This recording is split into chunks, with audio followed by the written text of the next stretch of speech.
bí wọn nínú lóhùn fọ̀ wọ́n lórí lóhùn kò wọ́n tán mú.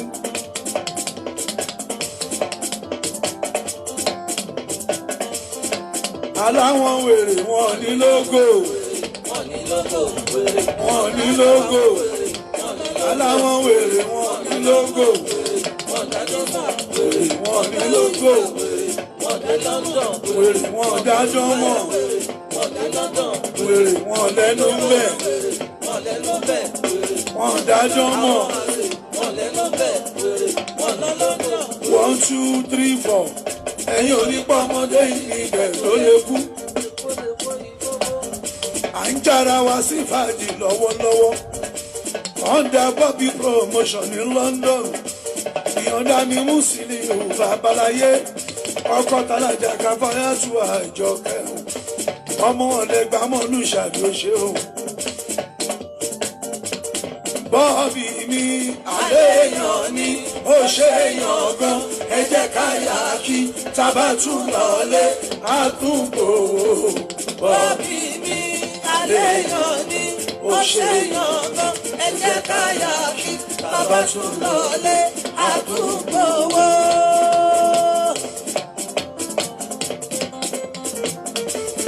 wọ́n ń dáṣà kan ẹ̀là ló ń jẹ́.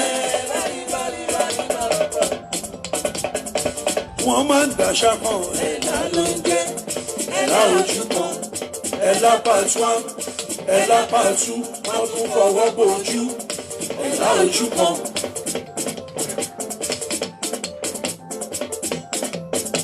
ọ̀gá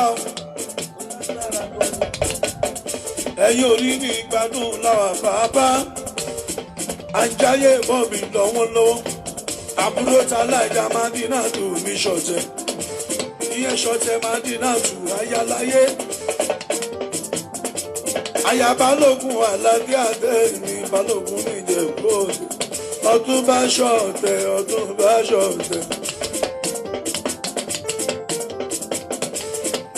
aya ti ṣọ̀tẹ̀ níjẹ̀bú Òde o. Please let us try to share it straight away. Let us try to share it immediately. As you are coming on board, ẹ jẹ́ ká sáré máa share sórí timeline wa káwọn èèyàn lè tètè dé. Ẹ jẹ́ ká sọ̀rọ̀ síbi tí point ń lọ. Let's go to the right talk, right point, please. Like and share quickly. Like and share. Like and share. Òyìnbó aláṣọ lóṣòdì. Like and share. Oṣòdì ṣáláwọn àgàn pawó. Oya please. Like and share. Like and share, please. Like and share. Mọ̀dà tọ́láwà lè ka sí mẹ́mí. Mọ̀dọ́lá jù wọ́n mi fàájì. Bobby. Let's like and share quickly. Àbúrò Tálájà bí bàtú mi ò ṣe. Alájà bí bàtú sọ̀rọ̀ ń dáná. Oya, share. Ọ̀rọ̀ pọ̀ jù kékeré má ṣe àjọ. Let us share this program. Let us share this program. Ìránṣẹ́ kan lè dín ìránṣẹ́ kan lọ́wọ́. Let's share this program and move on quickly. Àrírú ẹ̀rí, àbíndẹ̀rù ọlọ́run ni nurses point. Kò sí ohun tó bá jẹ nínú kí wọ́n máa jẹ ẹja lọ kébì máa mú yọ lọ. Appreciation to all those who normally share the program all the time. Appreciation to you guys that share program all the time. I think I have your name somewhere. Ọ̀gá yìí olùkọ́ àṣàkáṣà ẹ̀yin ọmọ ṣùkú ẹ̀gìbù máa short ẹ̀skísà we are very sorry. Àti káwọ́ wá sókè. Ìyá náà ní etí ẹ̀ṣọ́ àdé. Àti káwọ́ wá sókè. Ọmọ mọ́júmọ́jú mẹ́gbẹ̀ẹ́ tó mọ́ lójú. Ọmọ sọ̀rọ̀ mẹ́gbẹ̀ẹ́ tó sọ̀rọ̀ sí. Like and share. Princess Adébáyọ̀ Yàwó Ẹ̀dí ọmọ ọba Kẹ́mi Moshood. I have some good names here. And I always share. I want to look at their name and show them appreciation. Bobby, ẹ̀gbọ́n ló ní àbúsàdùn ní Ayakọ́ládé. ẹ̀gbọ́n lóge mọ́súra tùmí àyàlè yádi. Miss Olúfúnláyọ̀ Yétúndé Ṣóhùnmí, I trust you. Jésù ìjọba Olútáyọ̀, thank you. Ó yá ẹ jẹ́ ká tètè ọ̀nà jìn. We have a long way to go. We've got long way to go. I hope your day is not too tedious. Èèyàn ní ọmọ Balógun Musiliu. Èèyàn ní. Finally on our platform, waited for this more than a month now. Ìwọ jẹ́ kan bẹ́ẹ̀ mú. Ó pààrọ̀ ìròyìn bí iṣẹ́ bàbá. Ó yá. Ó pààrọ̀ ìròyìn bí iṣẹ́ bàbá. Kó jẹ́ kan bẹ́ẹ̀ mú. Kó jẹ́ kan bẹ́ẹ̀ mú. Ṣàmà ẹjọ́ síbi tó wẹ̀ ọ́. Mọ̀dá ìjọ bọ́ sí gbàgbà kájọ́. Let us like and share. Ẹ jẹ́ ká share ọ̀nà jìn. We have a long way to go. Rírò ní tènìyàn, ṣíṣe ní tolúwa, ọmọdé ìṣòǹjò, ó ti wù mí tẹ́lẹ̀tẹ́lẹ̀, ó tún ayọ̀dì sí i, ajẹ́pọ̀ gbà bẹ̀ nìyẹn, ó kojú ọwọ́ ó gbà bẹ̀ nìyẹn. Ìṣe Bọ́bí Musiliu mi ò ṣe o, Bọ́bí 1, Bọ́bí 2, Bọ́bí 3, Bọ́bí 4, Bọ́bí 5. I won't start the program until we are ready. Bọ́bí 7. Bọ́bí 8, Bọ́bí 9, Bọ́bí 10. Ẹ ṣeré fàlàyé mi, Bọ́bí ọmọ Balógun. Bọ́bí, ẹ̀sùn ọkọ̀ Kàfáyá, ó wá sílé mi kò ṣọmọ, ó ní Kàfáyá. Ká ń tọ́jú ṣẹ́rífì mi, Adélójú ṣẹ́rífì. As we are coming up, let's keep on share kíá. Bàbá tó ní Alí. Ẹ jẹ́ ká máa pín every one of us that are already around now. Let's put it on our timeline. One on our timeline. Share once. When it comes to sharing more than once, èmi ò rí náà tó wà bẹ́ẹ̀ mọ̀ tẹ́bi because the same program sharing it 20 times, 30 times on the platform to make sense. One time share, please. Ẹ jẹ́ ká clap on. Alájà Kúbúrà Sùnmí aláṣọ. Oh yeah, Jama is share. As we are coming on, ẹ jẹ́ ká máa share. Let's share quickly. Adenike Yinka Kotun. Ẹ bá ń tọ́jú Kamarudini mẹ́lẹ́rán dídí. Let's share it. Let's quickly. Ẹ jẹ́ ká lè ṣe. We have a long way to go. We have a long way to go. I have a full package, so I'm not in a hurry. Alias Sticky, Magbomi Abíọ́lá Morúbọ̀. Ẹ ṣètọ́jú Abèmí Jerry, èèyàn Túndé Túnrẹ́rìn mi, alias Ogebo. Ẹ máa tọ́jú Kéèké ìyọmọba, èèyàn ti Gbóyèga mi tó ń bẹ ní Jámánì. Ọmọdé ìrora máa ṣe o, máa ṣe pẹ̀lẹ́, mo ti rí pé o beauty, mo ti rí pé o fine. Anike Padiloli Lawal, share it. Your name is on my good record of saying hello. Honey Hyde. Your name is on my record. Honey Hyde. Olaladu Adebawo. I have gone round the platforms and seen those who normally share my program. Ẹ̀yin yẹn mo fẹ́ meet business pẹ̀lú. Ọ̀rẹ́dọ́lápọ̀ Ìfẹ́mi Ọ̀rẹ́dọ́lápọ̀. Where is Princess Adebayo? Where is that Princess Adebayo? Oh yes, I have your name, all of you. Anike Padiloli Lawal, oya go ahead. Honey Hyde. Oya. Mr. Mitope Alogba, oya. Like and share. Take a move on. We need to dance before we go into it. So let's start sharing and call your friends. Ọkọ̀ tó rege lẹ́wà jọ mí dé, aláṣẹ bìtì kò jẹ́, ìgbádùn láwa àtàjọ ń jẹ, àwa ń gbádùn. Ẹni ṣó ní London, àwa ń gbádùn. Ẹni ṣó ní London, àwa ń gbádùn. Ẹni ṣó ní London. Tasha Owolabi, please share. Deborah Titilola Ladipo. Bẹ́láyà Sisi, Ẹ ṣẹ́kì ẹ yẹ̀ wò, irú èwo ni. Miss Yetunde Abe, Miss Ade Obalola.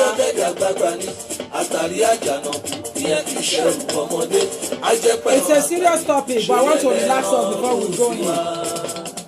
Miss Ojem, K. Dukes, I trust you. Please share it to my Benin people, my Yoruba people. Let them come online. They are not left out. Share it to my Ghanaian people, my Gambia, my Kingston, my Jamaica, my, you know, everybody. Let them pick it up.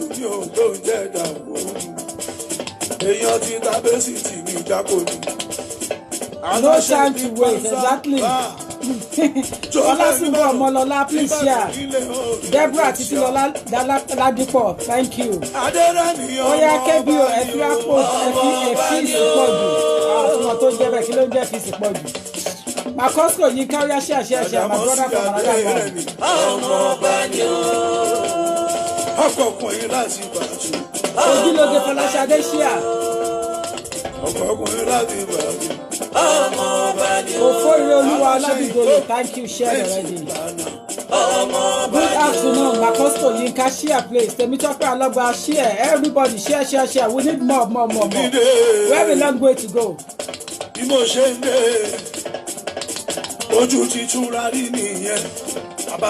Mr. Kubo Ekins, share. Àwọn tó rọ́bìrò mi ibi ẹ̀fọ́jú sí ọ̀nà gbàgbé lọ. Àwọn tó rọ́kùrò mi àwọn tó rọ́bìrò mi. Tasha Olabi share. Ebudola Lawrence, please share. Ebudola Lawrence, share everybody. Wọ́n bẹ fún mi lábàtà, wọ́n bẹ fi mi dábìrà, mi ò lè kẹ́rán mẹ́rán láíláí. Wọ́n bẹ fún mi lábàtà, wọ́n bẹ fi mi dábìrà, mi ò lè kẹ́rán mẹ́rán láíláí. Ṣé ti gbàgbé pé àyùn lọ àyùn bọ̀ lọ́wọ́ yẹn nu ìgbà kan lọ bí òréré. Kí ló dé tẹ̀ ń bínú orí tẹ̀ wá kágídí borí olórí? Aláwọn tó ń rọ́kùnrò mi, àwọn tó ń rọ́bìrò mi. Ìbẹ̀bọ̀dù sí ọ̀nà gbàlẹ̀ lọ. Ìbẹ̀bọ̀dù sí ọ̀nà gbàlẹ̀ lọ. Ìbẹ̀bọ̀dù sí ọ̀nà gbàlẹ̀ lọ. Sísí ológe tó ń jó. Òde máa rọra, ara tó lè lálejò. Ọkùnrin ò jìnnà sí, ọbẹ̀ lẹ́yìn bẹ́ẹ̀ lálejò. Mi ò ní ṣaláì yọ sí. Àníkà màmá rẹ̀ dẹ̀ lọ wí. Lọ́dún bọ̀sùn tó jẹ́ ká sí mẹ́mí. Hòtẹ́ẹ̀lì àlọ́mọ yẹn bá ń kọ́kọ́ bí sọ́la aládìká sí mẹ́mí owó bàbá àdìká sí mẹ́mí ẹ bá ń tọ́jú súlẹ̀ mọ́nà mi olówó bàbá fàwáàs mi. Like and share so that we can crack on. We have a long way to go. And welcome on board. Welcome on board, Mr. Luke Lion, the show with me. Welcome on board, Yinka. Apostle Yinka. Welcome on board, Miss Honey Hyde. Welcome on board, ladies and gentlemen. We have a long way to go. Mr. Mitope Aloba, thank you. Where is Princess Adebayo? She's my very good person online that shared my program all the time. Where is who else again? I have the list of those who share because I want to platform yesterday.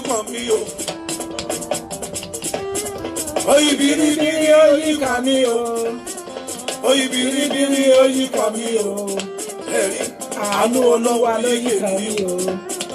Oyibiribiri ó yí kan mí o. Oyibiribiri ó yí kan mí o. Oyibiribiri ó yí kan mí o. Àánú Ọlọ́run yí kan mí o. Ewurade, good afternoon and share the program please. Ewurade is one of the top that comments all the time. She never share. Owó bí mo ṣe ń jèbè. Owó bí mo ṣe ń náwó. Ẹ kàn fún mọ̀ọ́dé play. Owó bí mo ṣe ń jèbè. Ó ṣàtọ́jú mi lójoojúmọ́. Owó bí mo ṣe ń jèbè. Ọlọ́run owó bí mo ṣe ń náwó. Owó bí mo ṣe ń jèbè. Àgbàlá alájí eléyìí. Ó ṣàtọ́jú mi. Please gbọ́ gbogbo orin tán kọ́ ń bẹ̀ yẹn ṣá. Wàá jẹ́ ẹ̀gbìn. Twice already. Adenike, thank you. Princess Adebayo, that is my girl. Good evening to you. I've been looking for you. I've been looking for you. I was on your platform yesterday and I was praying for you in my heart. Princess Adebayo. I was on your platform yesterday. Tati mi mọ́mí mi bàbá tó sílẹ̀ ní màá lò. Mọ́mí mi tati mi bàbá tó sílẹ̀ ní ẹ̀pẹ́. Ṣé kò ṣe ló lọ sáyà tó dúró? I should look back. Okay, where are they? Ọmọ ẹ̀rẹ́ tó bá wọn kọ́nà ẹ̀gbà sí ọmọ lálẹ́ tipẹ́tipẹ́. Maybe I went to one platform. I went there. Ìgbádùn làwọn maybe I bàbá. didn't have access to go in. Ògèdè ń gbé mi àbèmí Abíọ́dún. Èèyàn ti ṣàyìnà fọ́sẹ̀ babaláyé. Yeah, Princess Adebayo, of course. Bọ́dún rìn mí ọmọ tó yé I went to your platform yesterday. alias bọ̀bọ̀ kò bò. You are always in my brain.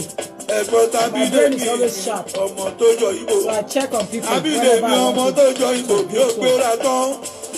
Àwa rẹ̀ mú Ahmed àbí ó ṣe ọmọ rẹ̀. Èrò bá mi kà rẹ̀ mú ó yá. Kálẹ̀ jáyé fẹ́ múra mi Jaguar. Èrò kí fẹ́ múra mi fẹ́ mi. Jaguar. Ademitayo Gabriel, please like and share. Wọ́n máa ń dàṣà kan rẹ̀ lálọ́.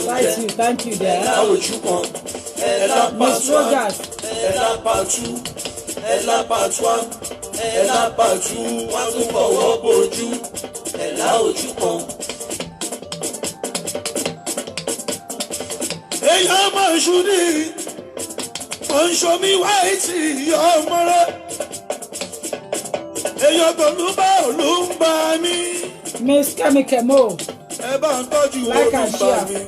Sweet Pingo, Ara wa ní àjàlá Miss Tutu Abodurin, Ara wa lájàlá bẹ́ẹ̀ náà ni ló ṣe o. Unlimited Fadi, Àjàlá tèmi bẹ́ẹ̀ náà di.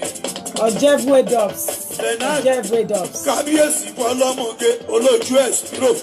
Ọlọ́mọ ọtíma oníbàdí express níbo lẹ́yìn wà. Nígbà tí bàbá ń wá yá. Àwa ń gbádùn ẹni ṣó ní London. Àwa ń gbádùn Miss Kumbia ẹni ṣó Rose, ní England. please like and share as we are coming Ẹni ṣó ní on. Manchester.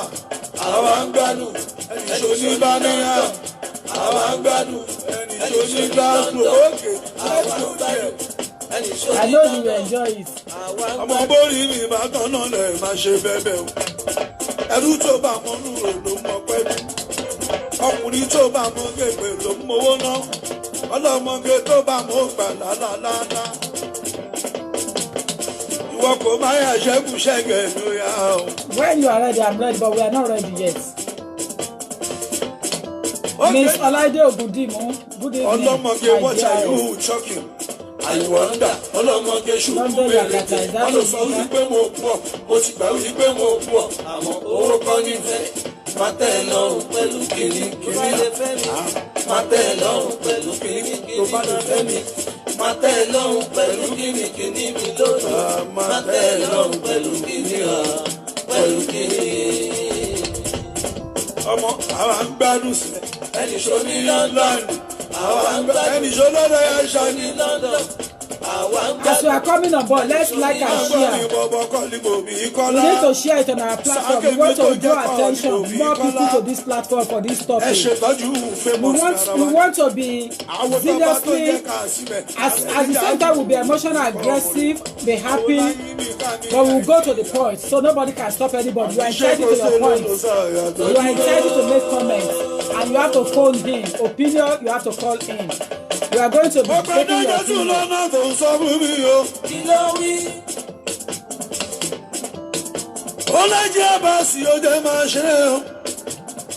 Welcome, Miss Aisha. Thank you, Miss Aisha. Anike Padilolawa, thank you. Thank you, Miss Rogers. Miss Lasisi Ola.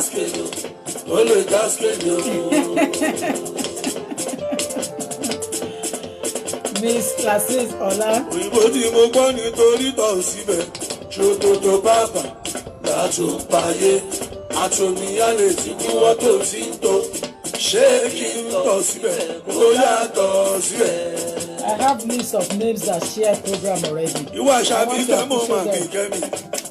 Ó mọ̀dá tó ní sèǹtì àmì kẹ́mi. Àjọ ìjáyé London lọ́wọ́lọ́wọ́. Èèyàn sì yeye Ìyábọ̀dé ayáfẹ́ mi. Onígbìn tó jẹ́ Ìyábọ̀dé ó ṣe o. Ìyábọ̀dé ni mọ̀dá pẹ̀lú jọ̀bí. Miss Divi share Alhaji share. A ní o máa lọ kẹ̀lẹ́ dákun má jẹ́ ìkọ́ni. Ó sì mi ọ̀bọ̀ rebe. Ọ̀nà wájú. Monkey no fine, ọtí mọ́mí láìka. Jẹ́ni bẹ́ni. Láìdé Ògúndì mi. Ìyẹn ní kẹ́ńtẹ̀ bàtí kẹ́ máa wọbẹ̀. Ìyẹn ní màkúrú máa ṣá. Ẹ̀sùn kún sábọ̀, ẹyẹ ò ní ṣàṣùn. Ẹyẹ ń jẹ bẹ́ẹ̀ lẹ́yẹ ń mu. Àmọ́ àkórìíra orí. Boras fashion designer ṣòrí dán. Boras fashion designer mi ò Welcome, ká. Mr. Lawal. San Sweet Patrick, welcome. Èèyàn ti Ṣẹ́gun Ṣẹ́gẹ̀ babaláyé. John Andre, welcome. Aláwáyé Ṣẹ́gun Ṣẹ́gẹ̀ Ebudola làbújá. Lawrence, Ẹjọ́ jẹ́ ká Èèyàn ti share pàdé program. mi Lucas ní oṣù. I just want you to enjoy the music before we start. Boras Boras ló ràn yéye bọ̀bọ̀ ràn pàṣà. Èèyàn ti mí kìbọ̀ ìlú Tí Olúfúnkẹ́, mo rò pé o ti ṣe àìsà. ọmọ tàdé gòkè ẹ̀mú kémi òun ti mọ́mọ́ fọ́ọ̀kọ́ Caroline Olúbànjọ, Ọlálàbà ìyọ́táyé Adébáyọ̀. lolú infinity táyé táyé ọkọ̀tọ̀ láti débẹ̀ Adébí ní táyé Bẹ́sì. ọmọ ti fáṣínà mi jagunlabi àwọn ìkókó lójú ọlọ́rọ̀ mi táyé bọ́lọ́rọ̀ bá gbọ́ eléjì rẹ o àníkì lọ́lọ́rọ̀ yóò ṣe tó tọrọ lásán èèyàn tó bá ńlá mi ò máa lè gbé iṣẹ́ èèyàn tó bá ńlá mi ní ìkírun ọkọ̀ tàṣínàṣínà ọba ńlá mi ní ìkírun Dayọ̀ ọmọ Adégbìtẹ́ ọkọ̀ tínà. Adégbìtẹ́ ọkọ̀ tínà. Ìlú jọ̀wọ́ làwa òjò nìyà kan dé àbáṣe. Àìmọye bí ìsinsí ológe ọwọ́ ìdá lọ síbẹ̀ sísẹ̀ àwọn mọ́sálí kò máa lọ. Wọ́n ní ọwọ́ yín dà. Ọwọ́ wa ni. Okay now. Ṣáwá bá borí olówó ní balùwẹ̀ kọ̀ọ̀kan lá máa ṣá o. Àní kẹfà yìí lọ́nà làwà ló ti jẹ́ ògbó jẹ́ ká máa wẹ̀ déédéé ká sì máa fọ́nú. MS àwọn Power. ọlọ́tẹ̀ ìṣẹ́jú kan ló kù wọ́n máa tó tẹ́ ìṣẹ́jú kan ló kù wọ́n máa tó tẹ́. Ìṣẹ́jú kan ló kù ẹ máa tẹ́ máa jẹ́. àwọn ọlọ́tẹ̀ ìṣẹ́jú kan ló kù wọ́n máa tó tẹ́ ìṣẹ́jú kan ló kù wọ́n máa tó tẹ́. má gbọ́ mi lèdè connection mi ọmọ aráàlú mi gbé.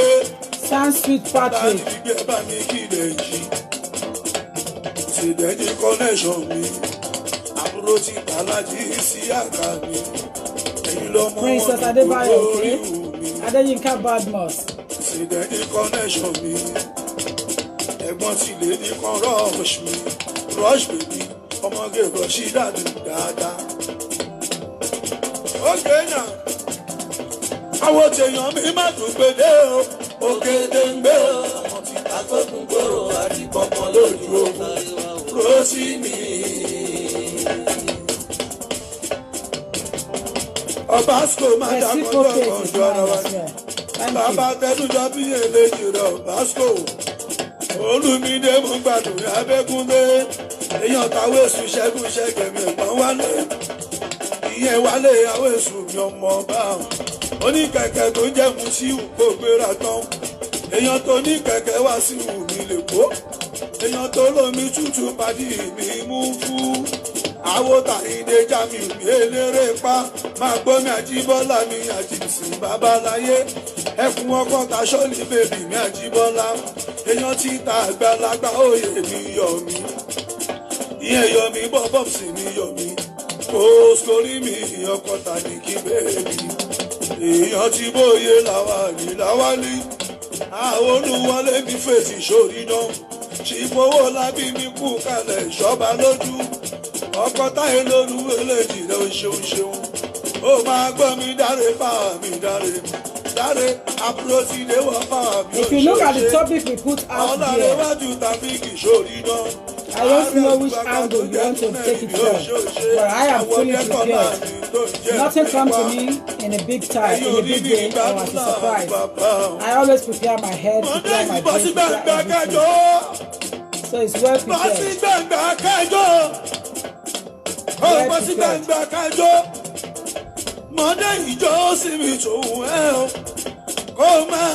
Miss Ekins Abeke, good evening to you, my dear. Miss Joy Love, Sola Okegbewo, Miss Adodele Odusola. Good evening to you. Àwọn bọ̀bọ̀ ń ṣe àwọn bèbí mọ̀ ariwo sí dóná mi pa wọn ò lè dáhùn fàájì ṣáláàmì ṣe a ò lè lọ́rọ̀ wá. How are you? It is a very sensitive topic, and as such, that's why I want people to relax. That's why I'm playing this music, so that people can relax themselves, you know, one way or another. Oníyànjá mi mú sí ìlú dáadáa, ẹ̀gbọ́n tàbí ọdún Yusufu mi. Can you just click it up, please? Share the program as soon as we're going in, one by one. Long life and prosperity yọdún. Àbúrò Tádéjọ Kẹ́mi ní Manchester lọ́mọ yẹn. Good evening to you, as Ìgbà láyé mi Bọ́bì ni. Orí ìgbádùn làwọn àgẹ̀lẹ̀ ni. Wọ́n kàn ń bọ́yá ajá ni. Ṣàngó ló kú ní ìṣẹ̀lẹ̀. Abe Olúṣọlá Kẹ́mi, good evening to you, my dear. Fárásì lọ́mọ yẹn. Fárásì oníṣẹ̀ṣà lónà bí ọdún. Aláṣẹ Fárásì stores lọ́mọ yẹn. Ọmọ tọba Awótúngà ṣe ni. Awótúngà ṣe ká lọ ní mọ̀ọ́ta. Wà láì adára ló èbí ọdún. Àbúrò aláyé mi wọ̀ mí lọ́mọ yẹn. Já wọn sí fàájì lọ́wọ́. Já wọn sí fàájì lọ́wọ́. Já wọn yámayáma. Já wọn kújúkújú. Bùnmi west ni ó west ọmọge Bùnmi. Èèyàn sì ti Mrs. Ṣólóyè ló ń jẹ́ Bíọ́lá. Ṣólẹ́yẹ ló ń jẹ́ Bíọ́lá. Àwo ti lè di ẹ̀jẹ̀ promotion. Àlàbá ẹ̀bùn ni mi tún kọ́. Ìyàn ọmọge Àlàbá mi bùkì mi ò ṣe òun. Fáìgẹ̀ àbẹ̀kẹ̀ mi ò. Òyìnbó ní ìfẹ́ sí lánà mi làlàbà. Ọ̀gẹ̀ fìlà fashion designer ó gbéra tán. Ọládìpúpọ̀ mo kí ẹ.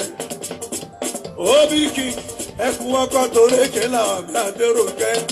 Òye kọ́lá mi Ṣẹ́gun Ṣẹ̀gẹ̀ lóyà o.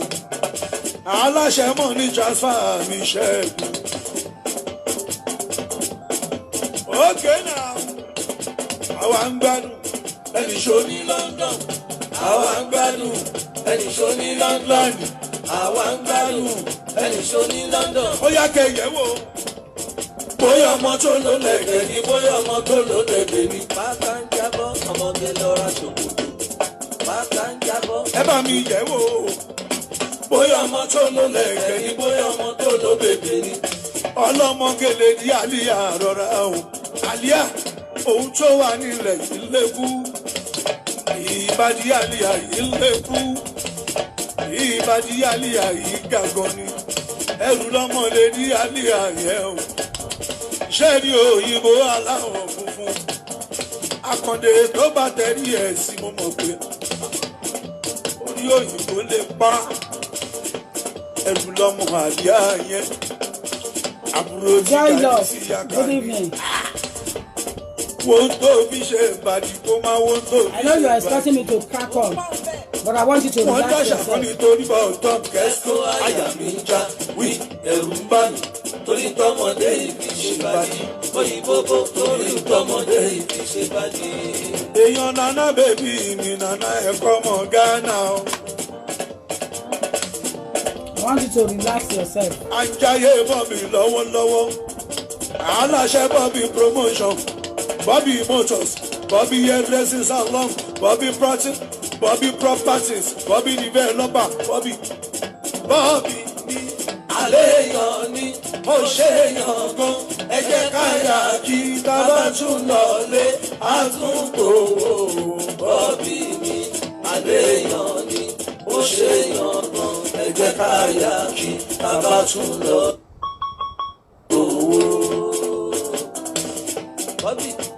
Ọláyínmi ká mi máa wọlé máa rọra Adéyẹmọ àyínkù sọ ìmí Ọláyínká aláṣẹ Grand Security Awòdèjì Williams mẹ́ẹ́ bá mi kọ́ ọmọ rẹ̀ Dèjì ìmúlẹ̀ bọ́bọ́ yọ mẹ́nu kó sórí àwọn tí ká ní tàwọn gbajúmọ̀ ìjà fẹ́hùn aláṣẹ mọ́ ní transfer lọ́mọ ẹ̀hùn ọmọ ní ìtòúnjẹ Badmus mi ó ṣe bàbá tẹnujọ bí eléjì rẹ ọmọ ní ẹ bá ń tọ́jú Snoop mi Canary Snoop àwọn tí wọ́ọ̀dù àwòtá lómi lùkù mọ́rùn mi ara wa ni ọ̀túnba mọ́ gbàdùn ẹ ṣé ní mi tó ń jẹ́kùn lẹ́lẹ̀ mi kúnlé àwòtá tínú kẹ́ onígbàjò ọmọ ọ̀lẹ́ tó ń jẹ́ Joseph mi ń kọ́ àwo ti Sọjí Aláyọ̀ ní gbogbo àwọn ní ọ̀rọ̀ ohun tó lè ní dásílẹ̀ o láàrin èmi pẹ̀lú Sọjí Aláyọ̀ mi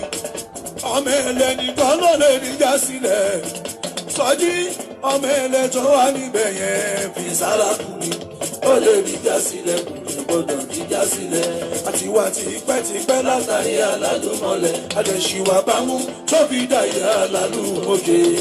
Welcome on board, ladies and gentlemen. Welcome on board. Welcome on board. It's a serious topic, so I want you to enjoy the music. That's why I'm sitting down. Even me, I want to crack on.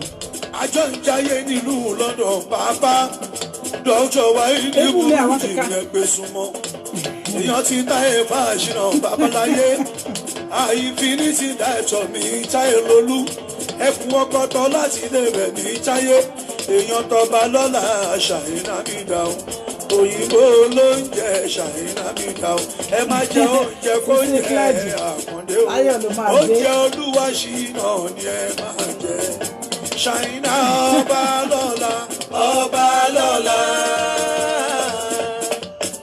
ṣàyínà mo bá lọ o ṣàyínà ló ń jẹ o ọ̀nì ẹ̀yẹ jọ ń jẹ kó ń jẹ mọ́ oúnjẹ olúwa ṣìnà ni ẹ máa jẹ aláṣẹ African food olúwa ṣìnà ọba lọ́la olúwa ṣìnà gbé fún gbà fún jọ ọba lọ́la olúwa ṣìnà kẹgbà fún ṣàyínà mi ṣìnà mi ọba lọ́la ṣìnà mo káyé jẹ mo káyé jẹ.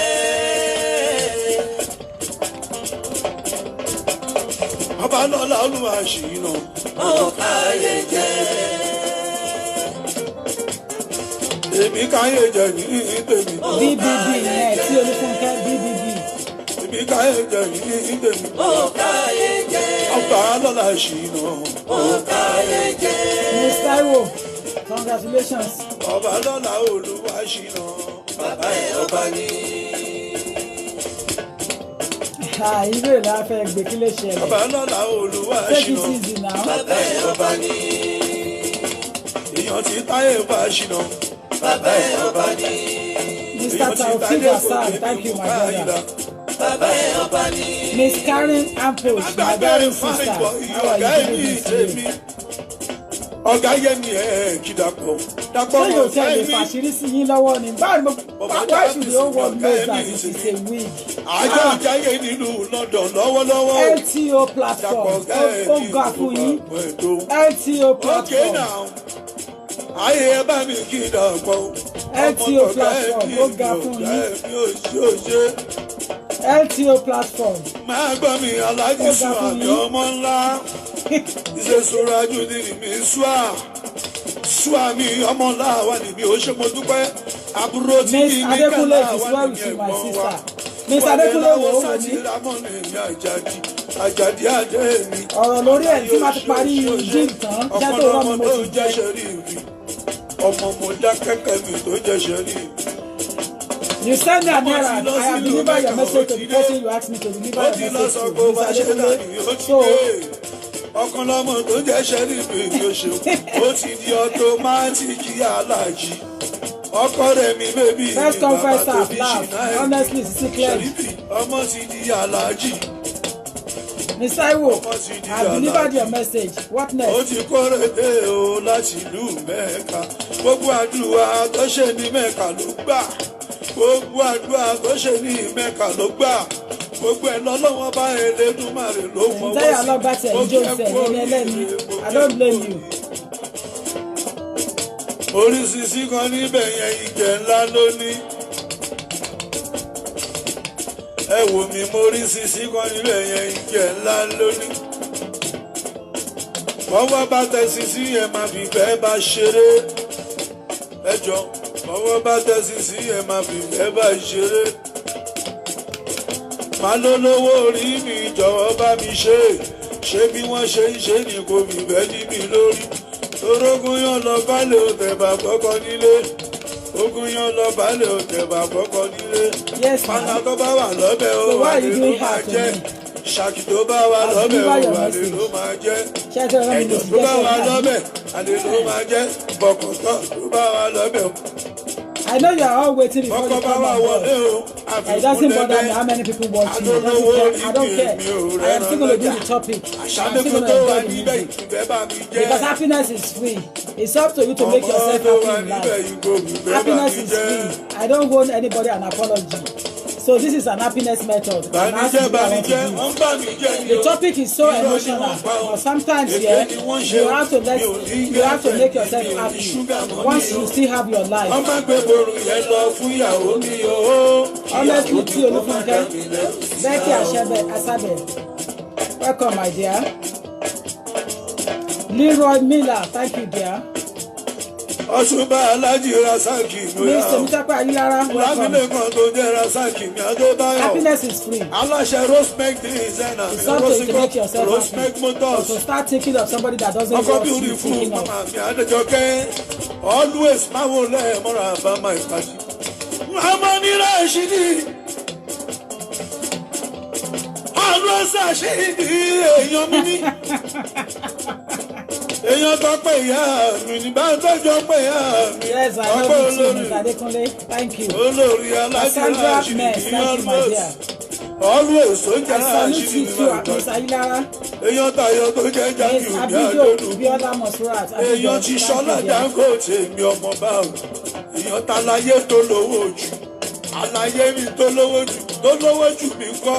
Ojoojúmọ́ ló fi pa £1 million. Ìyẹn nínú London mi tó lówó jù. Miss Faustus Ọmọ́táyọ̀ Ẹ̀ṣinlókun, honestly. Always ó jẹ́ Rashidu ẹgbẹ́. Àbíjọ Bọ́lá ẹjọ́ ẹṣẹ́ ìjẹ́ ìṣẹ́ wọlé. Ẹkúlẹ́mà Lọ́lá Ọláníyà Àlàbí. Ìwọ́lá ṣọ́ṣà lọ́rẹ́ Dubai connection. We are going to carry every nationality along. Every tribe, every nationality, every English language, every language. We are going to carry you along.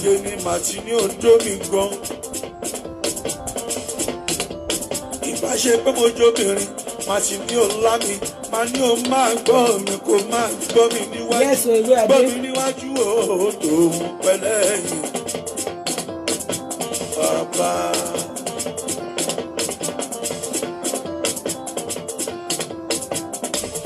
Embassy ṣòǹkàrò mi ọmọ ńlá. Àjọ ìjayé London lọ́wọ́lọ́wọ́. Embassy máa gbọ́ mi Kenny Motors mi ò ṣe ọmọ rẹ̀. ID simple ṣòwò gbàlù mi ò ṣe simple. Ìwọ ṣe ní kó kalẹ̀ ní alágbó. Either your glass of water, even if it's your glass of olive mountain water. Your mountain water. Your glass of anything. Just have your popcorn with it. And if you don't, somebody should serve us here.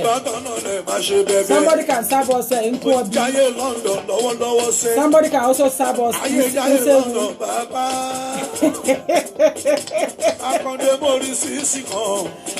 is Friday. This last week I was on the Liberty Island. I was on the Liberty Island in New York this last week. Ibi tí mo ti ń jayé káyé. Àníkẹ́ Fadilọ́lì làwà. Bless you. She says I'm enjoying my head. my head of my life with an Irish name. Let me tell you one thing. If you don't understand on this platform, happiness is free. It's up to you the way you want to do it. What is happening at the next door? Kò sí ọ̀nà tó kàn pẹ́ ọ̀nà tó ṣe ilé ọ̀kan. I don't put my nose in something that doesn't concern me, but if it's this law.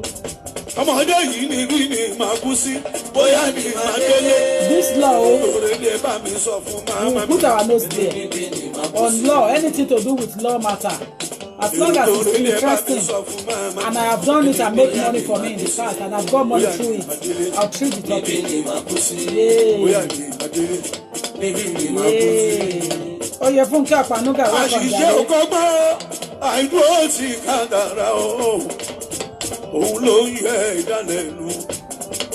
Miss Patience Ifeoluwa Gabriel, you are welcome on board, my dear. That's a long time you've been coming. Honorable Kola Egunlaje, welcome on board. Welcome on board. Alex Oyinbo ní property ní Alex. Honorable Kola, welcome on board.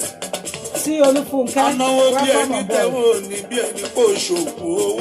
Yes. Alex. Ọmọ ṣiṣẹ́ òde bẹ̀kọ́ tó lówó. Iṣẹ́ lọmọ ṣe Alex aṣáájú. Iṣẹ́ lọmọ ṣiṣẹ́ òde bẹ̀kọ́ tó lówó. Èrò kí Alex dáadáa. Òyìnbó ní property mi Alex. Èèyàn tèmi àkàndé Abasi mi aṣáájú. Èèyàn ti ta láyé mi bọ́ mi gangan. Màá gbọ́ mi G-Money mi ò ṣe G-Money G-Money. G-Money, G-Money, G-Money. Alájà tẹ́rí ẹ̀, ó láìkì egun. Ọ̀gbọ́n tẹ́rí ẹ̀, ṣe mọ̀ kó fẹ́ràn gẹ̀dẹ̀. Èmi ọmọ rápálá, àní mo láìkì obìnrin. Torí pé obìnrin ló bí mi ni. Kò ní ragbá fún ẹni tí ò láìkì obìnrin. Ayọ̀ mi ní something, ìṣòro tún dé. Ẹ̀yin lè kọ lẹ́tà sọ̀rùn ìpè kò máa sówó. Ọlọ́run kọ lẹ́tà padà olówó máa mi bọ̀ wá. Ó ṣe yọrí mi something fine boy. Ìṣe yọrí mi something fine boy. Èèyàn tó kún owó àṣìṣì mi ó yá. Oògùn owó mi tó jẹ́ àṣìṣì ní sísà. Ọmọ tí Ìbàdàn nílé òòlì ọ̀lẹ́ sísà. Ẹkún wọn kọ́ lé ní ààyè tàbí Yétúndé. Bàbá ti Sábẹ́là mi ò ṣeun. Ó bàbá tó níná yìí mi ò ṣeun. Ọkọ ti Yétúndé jìnnà mi ò ṣeun. Barrister lọ́yà lọ́mọ yẹn. Ó mú mi rántí lédi Tókunbọ̀. Ìyẹn barrister lọ́yà mi. Ọlá tó gbàyè mi tó jẹ́ Tókunbọ̀. That's me. Black and beauty mi ẹlẹ́yinjú ẹgẹ́. Tókunbọ̀ lẹ́ ń bọ̀ yẹn. Àkùntàṣọ́ ló mi lédi tí. Ọlágbáyé. Barrister Tókunbọ̀ lédi tí. Akọníwájú adájọ́ mi ní Tókunbọ̀. Ọlá tó gbàyè mọ́ gbà pọ̀ ẹ̀jú. Èèyàn ti ta láyé mi bọ́ mi ló ṣe o. Ọmọ Akínsànyà tó jẹ́ Abáyọ̀ mi ó yá.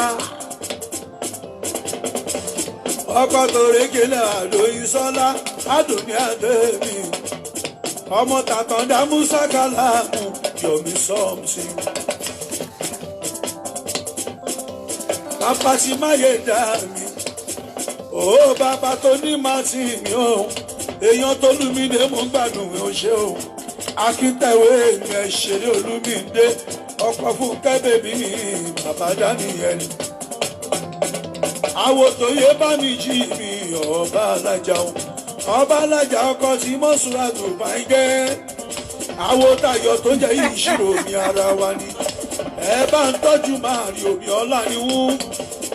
Ẹ ṣe tọ́jú ẹ̀rọ ẹ̀gbọ́n bọ́bọ́ kan Vincent ọmọlẹ́ni. Ẹ dẹ̀ bá ń tọ́jú Ṣẹ́gun Blessing dáadáa. Àfíjú musician jùjú musician. Good evening to you, ladies and gentlemen. It is a beautiful weather out there in the United Kingdom. As such, I want to welcome you onto my platform, Lawyer Tokunbo Olagbaye platform. This is an educative platform, and as such, I want us to put ourselves together when we are commenting. You know, I don't want us to make a comment that will insult our next door, even though we don't care what happened at the next door, but we still have to be civil in our attitude and behavior towards our neighbors. So I want to encourage us that we are entitled to give opinion on this my topic. I am not cutting anybody from giving their opinion. Exactly what you think is what I am expecting, and I want you to say it loud and louder. Nobody is taking anybody, or nobody is taking your word for you. But what is very important and crucial here is that say it as you think. Say it as you think. Opinion matters most. A lot of people have opinion, but they are afraid to say it. A lot of people want voice, and they want somebody to put the voice out there for them. So that is why you see people like me in the public arena, public glare, voice for the voiceless, to speak for those who are unable to speak for themselves because they don't have the confidence, or they don't have the point of law, or they don't understand where to go or how to go about it. That is my job. That is what I am standing for. I am not standing for any other thing to molest you, to bully you, to insult you, to put you down, to look down on you and think that you don't have like mine, or you are not educated as me. I am not in that shoe. I am not one of those. That is not what my destiny sent me to do. I am following my destiny, and as such, I want to put myself together. I want to have due regard for everybody on the platform, my elders, the younger ones, and those who are of my age. I respect you all. Thank you so much. And to others that will listen to me afterwards, with due respect and humble mind and humble character, I pay my tribute to you. Good evening, wherever you are when you are listening. If you are older than me, when you are watching my program, I salute your age difference, you know. And I want to say thank you to all of you that are on the platform for watching me. I respect you all for having time to come on board. A lot of people have picked up my WhatsApp because I've sent WhatsApp. I asked my secretary to send WhatsApp out. So she managed to send WhatsApp out before she left office. So I am happy people pick up the WhatsApp from every angle for all my phones. You know, I told her to send WhatsApp to everybody. Let it go viral so that they will know that I am still coming. Because while I was in America, people were sending me inbox messages and WhatsApp messages and say, Lawyer Tokunbo, are you not going to talk about this thing? Are you not going to talk about this thing? You see, the difference between me and many people is that I don't jump out and speak anyhow. I have said it to many people so many times. I am not a blogger, I am a lawyer. As such, there has to be a clear difference between me and others. I need to put myself together. I need to respect people. I need to respect situation. I need to humble myself. And at the same time, a little bit of arrogance is needed in my situation. So with my arrogance is what is taking me away from coming out when everybody is coming out, because I don't like that kind of things. Because somebody is treating a topic, I should come and treat that topic. I don't do that. I treat topic when it comes to me, to come to my mind when I am ready. That's when I treat topic. I don't treat topic because everybody is treating it. No, that is not what I do. I will make sure that I have done my findings. I have done my my point, my investigation, and I think I have some voices that they gave me in the office when they knew that I was going to treat this topic. Some people travel all the way and told me and give me audio voice and asked me to play their voice. Unfortunate for you, the voices that I have, they are not Nigerians. So there is no way you can pick it up and say, you know this voice. Thank God for that. So they gave me some privilege to use their voice and tell them the experience they have undergone through this topic I want to treat. But ladies and gentlemen, I am treating this topic at large. It doesn't matter how you want to come on and talk about it, how you want to share it with me, how you want to phone in and talk. I don't care. Just phone in. We are on 07908 628240. Yinka, are you there? 07908 628240. T Olufunke, are you there? Please put it out there for us and let me see if I can pin it down from here. I have to give you, some of you, the password to start going in and start controlling it as time goes on. You know, 07908 628240 is the number, WhatsApp number that people will use to call us in. 07908 628240 is the number that we are going to rely on heavily. We will rely on that number heavily. In case your body or your mind is not settled or is not ready, I am capable to take you through another arena of music. You understand? So let me know when you guys are ready. We are on 07908 628 240. 07908 628 240. Thank you. Bless you. Bless you. Bless you. 07908 628 240. Arúgbó ọjọ́ agbanilágbàtàn ẹlẹ́dàá mi o gbẹdọgbẹdọ tó fọgbọ́n mọ́gbọ́n rí. Tí Olúfúnkẹ́, you can't even write Tòkunbọ̀, T-B-O, not B-I. Look at your typo error there. Bó o bá ń sọ̀rọ̀ nínú ilé gbogbo tó ní mi kìjikìji. Bó o bá ń sọ̀rọ̀ lágìjù gbogbo ìlú àsìpá lọ́lọ́lọ́. Ọ̀dádá tó dá gbogbo ayé alára tó fi mí dára ire. Aṣòro kọlù bí ògiri gbígbẹ. Iná ńlánú àpáta tí ò ṣe fojú di. Ó wọ́ kẹ̀mẹ́rẹ́ bí ìjà o. Àdára tán àtóbi. A lot of people look at the topic and say, I want to see how she's going to treat it. Don't forget I am a lawyer. Don't get carried away that I am going to look at the legal aspect of it. I am going to tell you exactly at what point you think it happens and at what point you think it hasn't happened. At the same time, I'll be so frank and blunt and I'll be talking towards the end of the program. So I want to put you on board now so you can know how I'm coming in. I don't care about anybody that will come later on and say, oh, Lawyer Tokunbo shouldn't have said that. You don't hold me, I don't hold you that opinion. Everybody is entitled to bring their opinion out on this platform, on this topic today. And I am ready for it.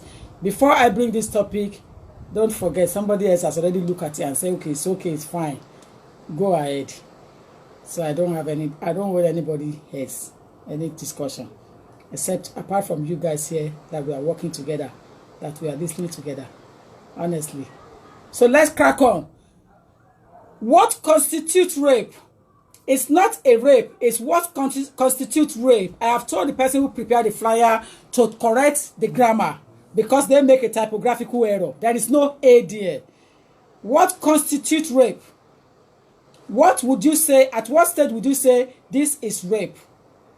It isn't what constitutes a rape. It's what constitutes rape.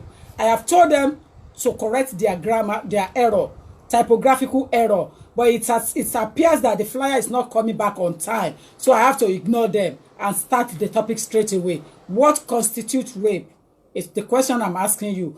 Many people have looked at it from every angle. A lot of people have gone through so much in life and they are so dejected.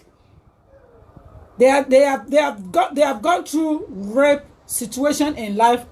Because of that, some people are so scared to go out to have sex, to trust a man, because at the time they were coming up at their ripe age, instead of them to be introduced into it slowly, gently, and enjoy it in a mutual way, lovable way, they were forced to go into sex. To understand what sex is. They were forced to see it. As a result of that panic attack, that agile body is there. They're not happy.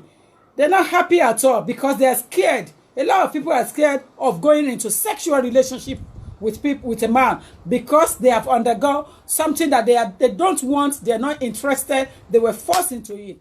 At the same time, some people experience it, but they end up going into it smoothly and enjoying it as time goes on. In fact, it turns some people into a kind of what we call, there is this word for it, that they now enjoy sex more than what they should enjoy sex and start going everywhere, and their way of having sex is completely different from others in a normal way because they have started in a very first way, and from there they enjoy it. Even though at that time they might say they did not enjoy it, but as time goes on, slowly they find themselves in a situation whereby they are now looking at it and enjoying sex gradually, and obsessed, you know, high drive for sex. They now have that high drive, you know. Their wanting for sex is so high because they have gone through a kind of a situation whereby it has now come to a stage that they are now realize that, oh, this is how it is. But they have forgotten the wound that they have passed through.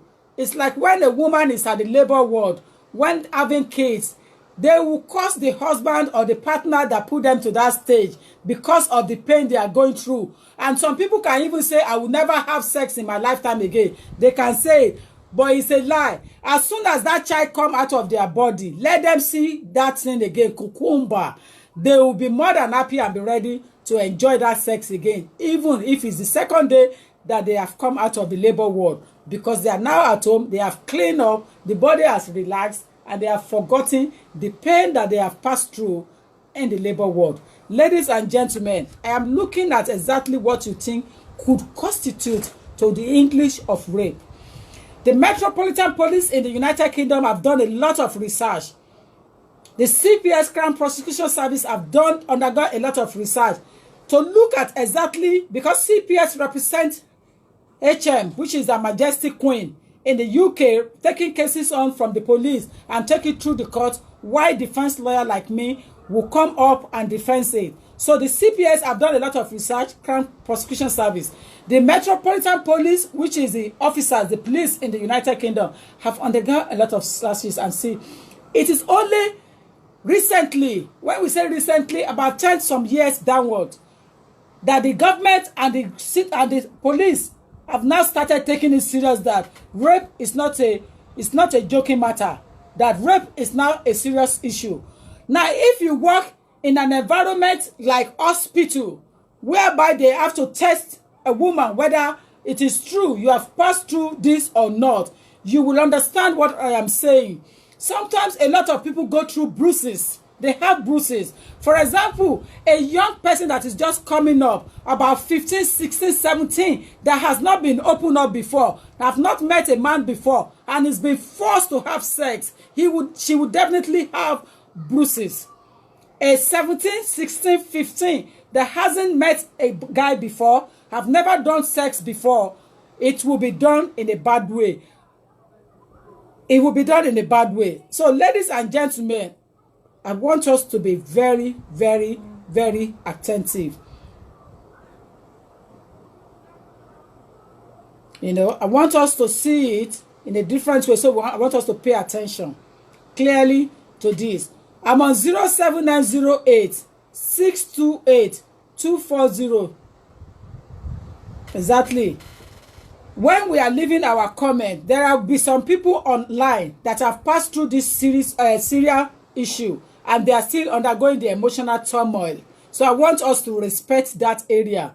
You know, there are some people that have passed through the emotional, this difficult situation, and as a result of that, they are still going through the turmoil, you know, the turmoil of that incident, rape, you know. So I want us to have respect for them.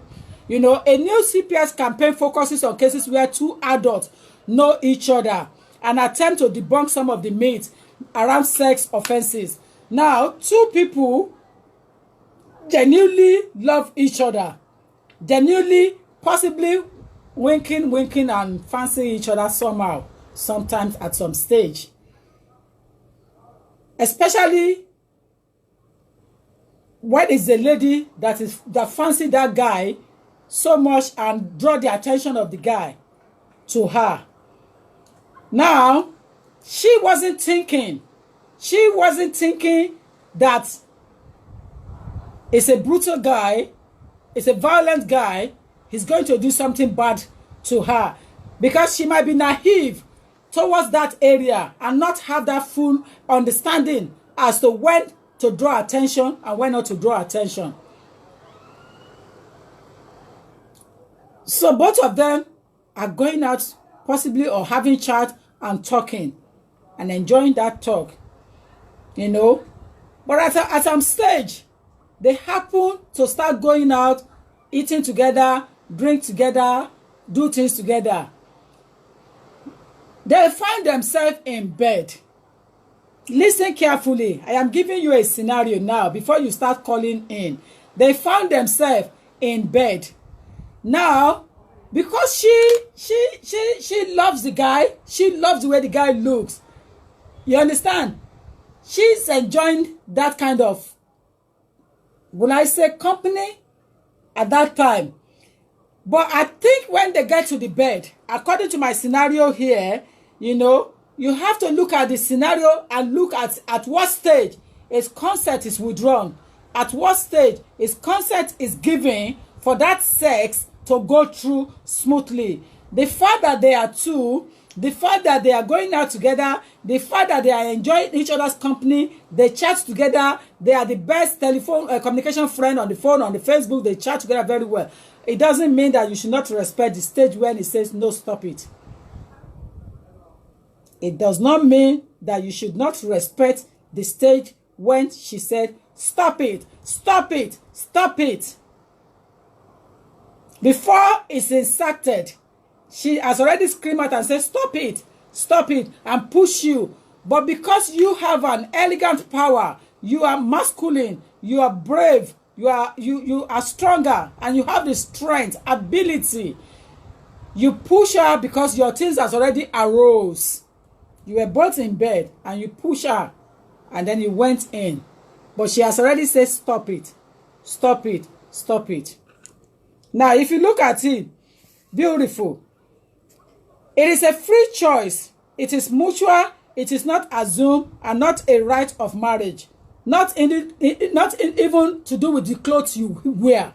This is the CPS in the United Kingdom talking. It is beautiful. There can be enthusiasm to it. It's a free choice. There has to be mutual understanding. It is not something that you have to assume that I think she wants it. And not a right of marriage. And not to do with the clothes you wear. For you to say it is the clothes she wore that attract me to it. That made me force her to do it. It got nothing to do with clothes.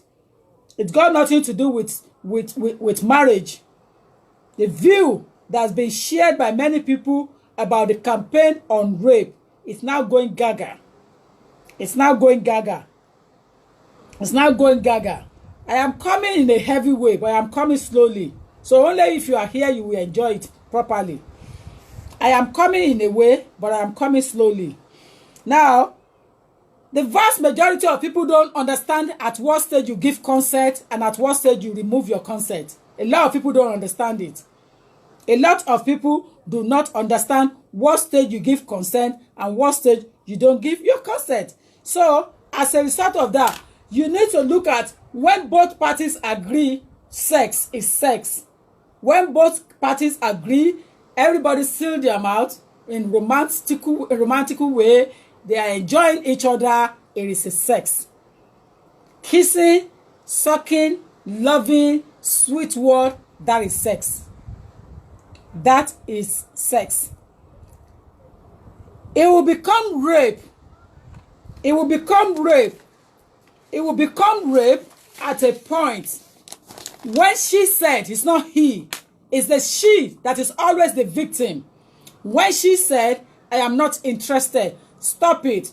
I am not interested, stop it. It will become rape when you forcibly bring out your thing and you took off her pants, you took off her clothes and throw it and lay on her and have that thing go inside.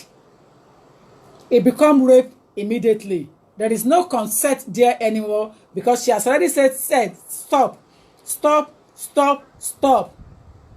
The moment she has withdrawn the consent to go ahead, it become rape if you go in.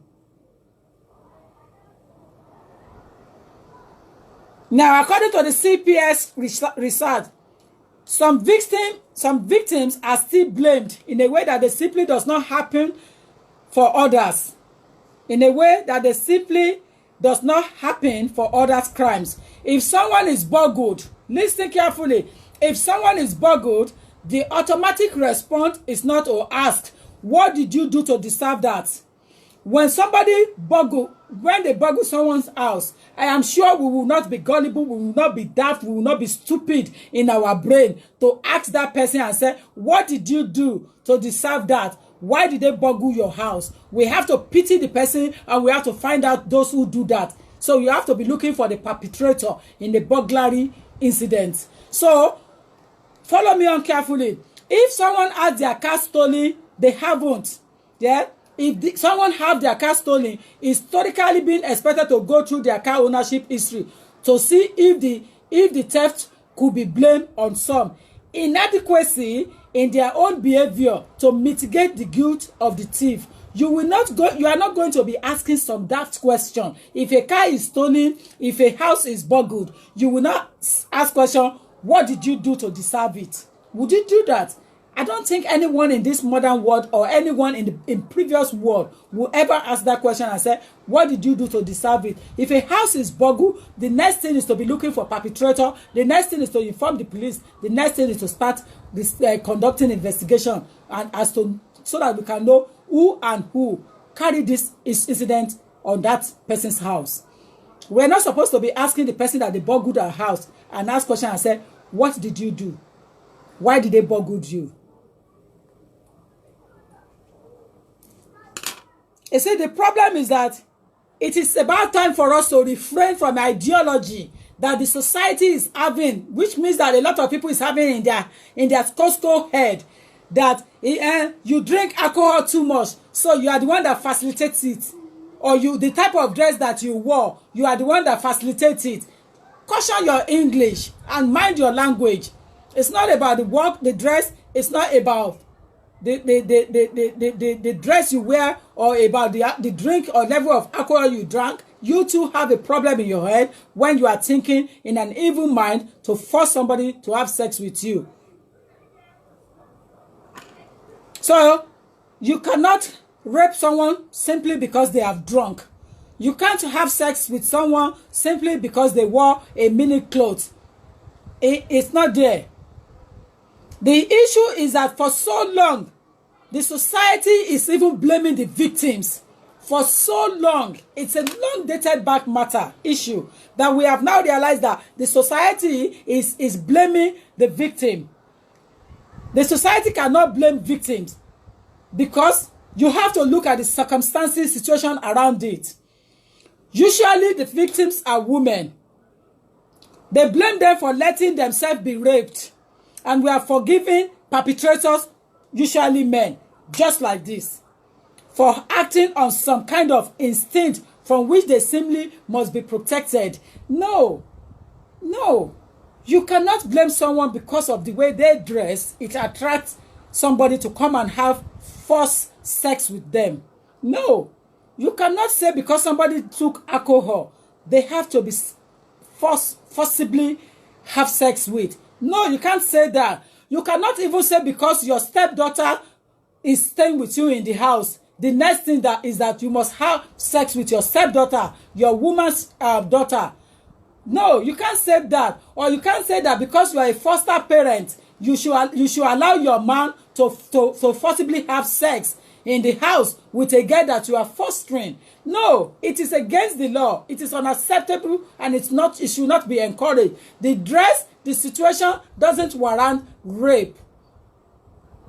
The dress, the enjoyment you are having at that time or the situation does not warrant you to have rape, to rape anyone. No, we should not use our tongue to encourage it. We should discourage it. And that is why I am saying hashtag no to rapists. Hashtag no to rapists. When you look at the society that we are living today and you are seeing the way things have done, you cannot say because the style of the dress I am putting on, although I am not one of those that dress that way, but they feel like some people have been well brought up in that manner to dress the way that makes them so light and enjoyable. That is them. Upbringing is different. But as a role model, as a lawyer, as a speaker, as an advocate of court, I will not encourage it. So I say no to rapists.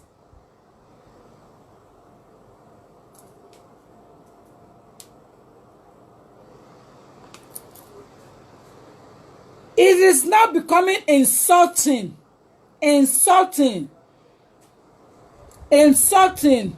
majorly to women nowadays, because people are picking on the system, the cloth, the drink, the society, the group of people they are with. No. The law is clear and has been since 2003 in the United Kingdom that if one person does not consent to sexual activity with the freedom and capacity to give that consent, and the other person doesn't reasonably believe that there is consent, then it is an offense. Since 2003, the law is now clear in the United Kingdom, and I'm sure every other jurisdiction will have had something under Criminal Code Act in place to know when the person, the victim, have to say no, and to know when the defendant must have withdrawn from it straight away. Now, the situation is when there is an allegation of rape, you cannot hold anyone as rapist because you have to leave it for the court of law to do their business. It is an alleged that is being alleged as a rapist. There is an allegation of a rapist.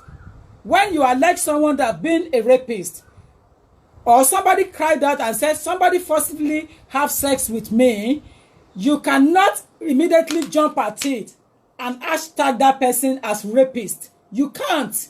There is nothing giving you power under the law. There is nothing giving you the audacity to allege anyone to come out and say somebody is a rapist. You will have to wait for the judgment of court to arrive before you can label someone. Innocent, the law says, until finish it yourself. So, individual will have to understand from 2003 in the UK, once the other person reasonably believe and said, stop, the consent has been withdrawn immediately. You have to stop. If you don't stop, you have committed an offense. And of course, it is the job of the court, the Crown Prosecution in England and elsewhere in their jurisdiction, to serve court and to start taking the case to court. The CPS will have to prove this in court that there is a rape and there is a rapist. So the CPS will have to prove it in court that this is rape and this is rapist. For CPS to prove that successfully, there has to be many evidence to show. Many evidence to prove, to put forward.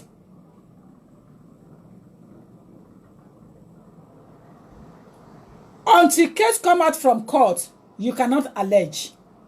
Until case come out from court, you can allege, but you cannot call anyone rapist. Until that case. Now, when a case is going through the CPS, the police, and there is an allegation, there is no one have power to discuss it in a public domain. Any case of allegation of that type that is being discussed in the public domain, it has qualified that case as zero, null and void. When a case has come out like that, it should be reported to the police immediately. Case should be taken to the police immediately, report to the police, and then take a lawyer, the other side take a lawyer, and both two heads will start fighting each other in the court of law. Until that case is finished, done and dusted, nobody should be treating it in the public domain. The two people involved in the matter, both the victims and the defender, the perpetrator, not supposed to give an interview. Immediately the victim has given an interview to the media, she has destroyed her case in the court of law. Try me if you want to try it. The moment you have given an interview on a rape case, you have destroyed that case because you are not supposed to discuss it with a third party anymore. Once it has gone into the hands of the police, you leave the rest of it with the police to deal with, and the CPS will take care of the rest. Now, the moment it has gone into the public domain, it has become a toy to play with. So, both parties involved should have and would have sealed the mouth in the best way as much as they can without speaking out, including their relative, giving no comment answer. You must not give an answer, including the godfathers, the godmothers, the patrons, the matrons, everybody involved in this matter. They're not supposed to speak out if it is a case that needs to be dealt with in a court of law.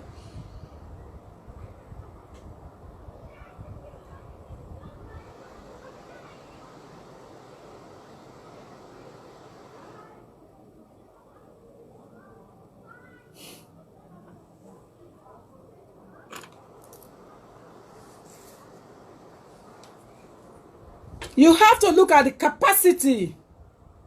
Means that someone who is under severe influence of drink or drug, someone who may be young or have certain learning disabilities, when it comes to consent, you have to look at the capacity of the person. If it's an underage, you are in trouble. If it's an underage capacity, you are in trouble. So you underline it. You look at the influence of drinks or drugs. Look at age, young. And you look at learning disabilities or someone who is asleep, they may not be able to give consent. Someone who is sleeping and you just come back from your stupid gaga thing and you went onto her, take off her pants and have sex with her. If she wake up in the morning and put you out there, she's very right to put you, to allege you. Because she's asleep, fast asleep at the time when you came into the house. And this is what mostly happens between husband and wife and partners in the house. I'm coming. I am coming. Now, these people that I have mentioned, they may not be able to give consent to sex. They may not be able to give consent to sex because of their age. Because of their age, their learning disability, their drink situation, their drug situation, and perhaps they may have fallen asleep before the second person came into the house.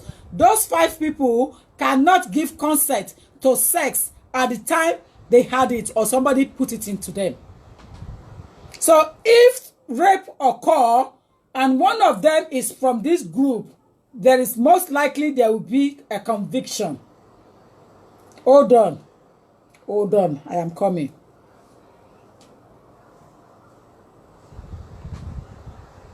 Now, having sex must be free. It has to be freedom, no under pressure. Nobody should go under pressure when you are having sex. Sex must be something that you are both enjoying each other, cuddling, kissing, snuggling, fucking. Oh yes. Oh yes. It mustn't be something that you are under duress or under pressure. It mustn't be something you are put under pressure when you are doing it, you are giving it. So you should have from that. Now, so many times, a lot of victims are under pressure from people like a teacher, their teacher, like their doctor, priest, employer, or gang leader, or prison officer. They put them under pressure to have sex with them. Because of the situation where they are. A prison officer does it so many times. A gang leader can do it at any time. An employer does that before they give you employment in some other countries. In some countries, they do it. They have to have sex with a lady employee before they will give her that job.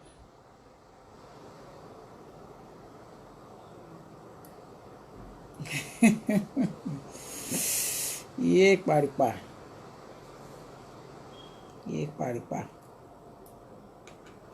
So when you look at a situation like that, you look at the position of the person, the perpetrator is a teacher, is a priest, is a clergy, is a doctor, is a reverend, is an employer, is a gang leader, is a prison officer, is got an upper hand. It's in a position that is so clear from the victim. That may also be considered to have, to not to have been given freely.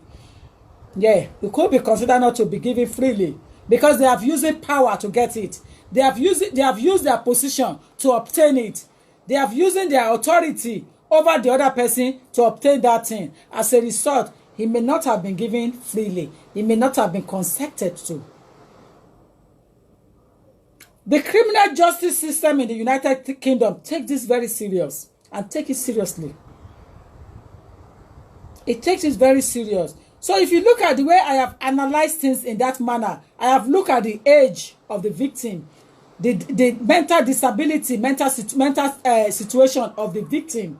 I have looked at two things together.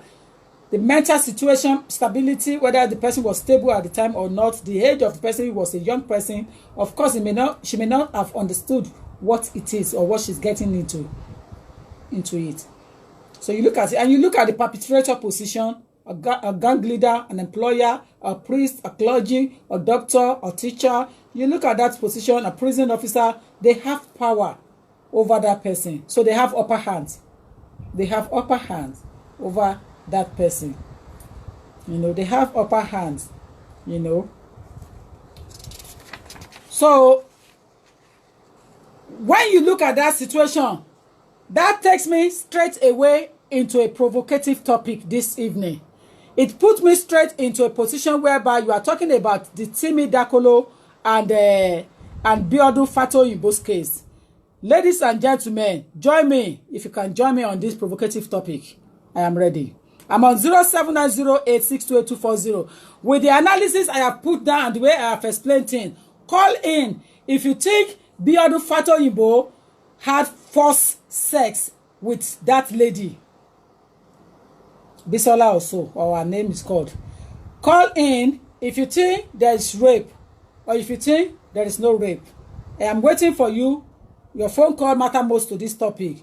And as such, I will continue to talk, but I'll be waiting for your phone call. I'm on 07908-628-240. WhatsApp only. WhatsApp only. WhatsApp only. WhatsApp only. With the way I have analyzed things, you will now tell me whether there is rape in the case between the guy called Biodun Fatoyinbo, on my head if I have the name right, and the other lady called Bisola or Busola Dakolo. You know, I don't know. I'll look at the name later on.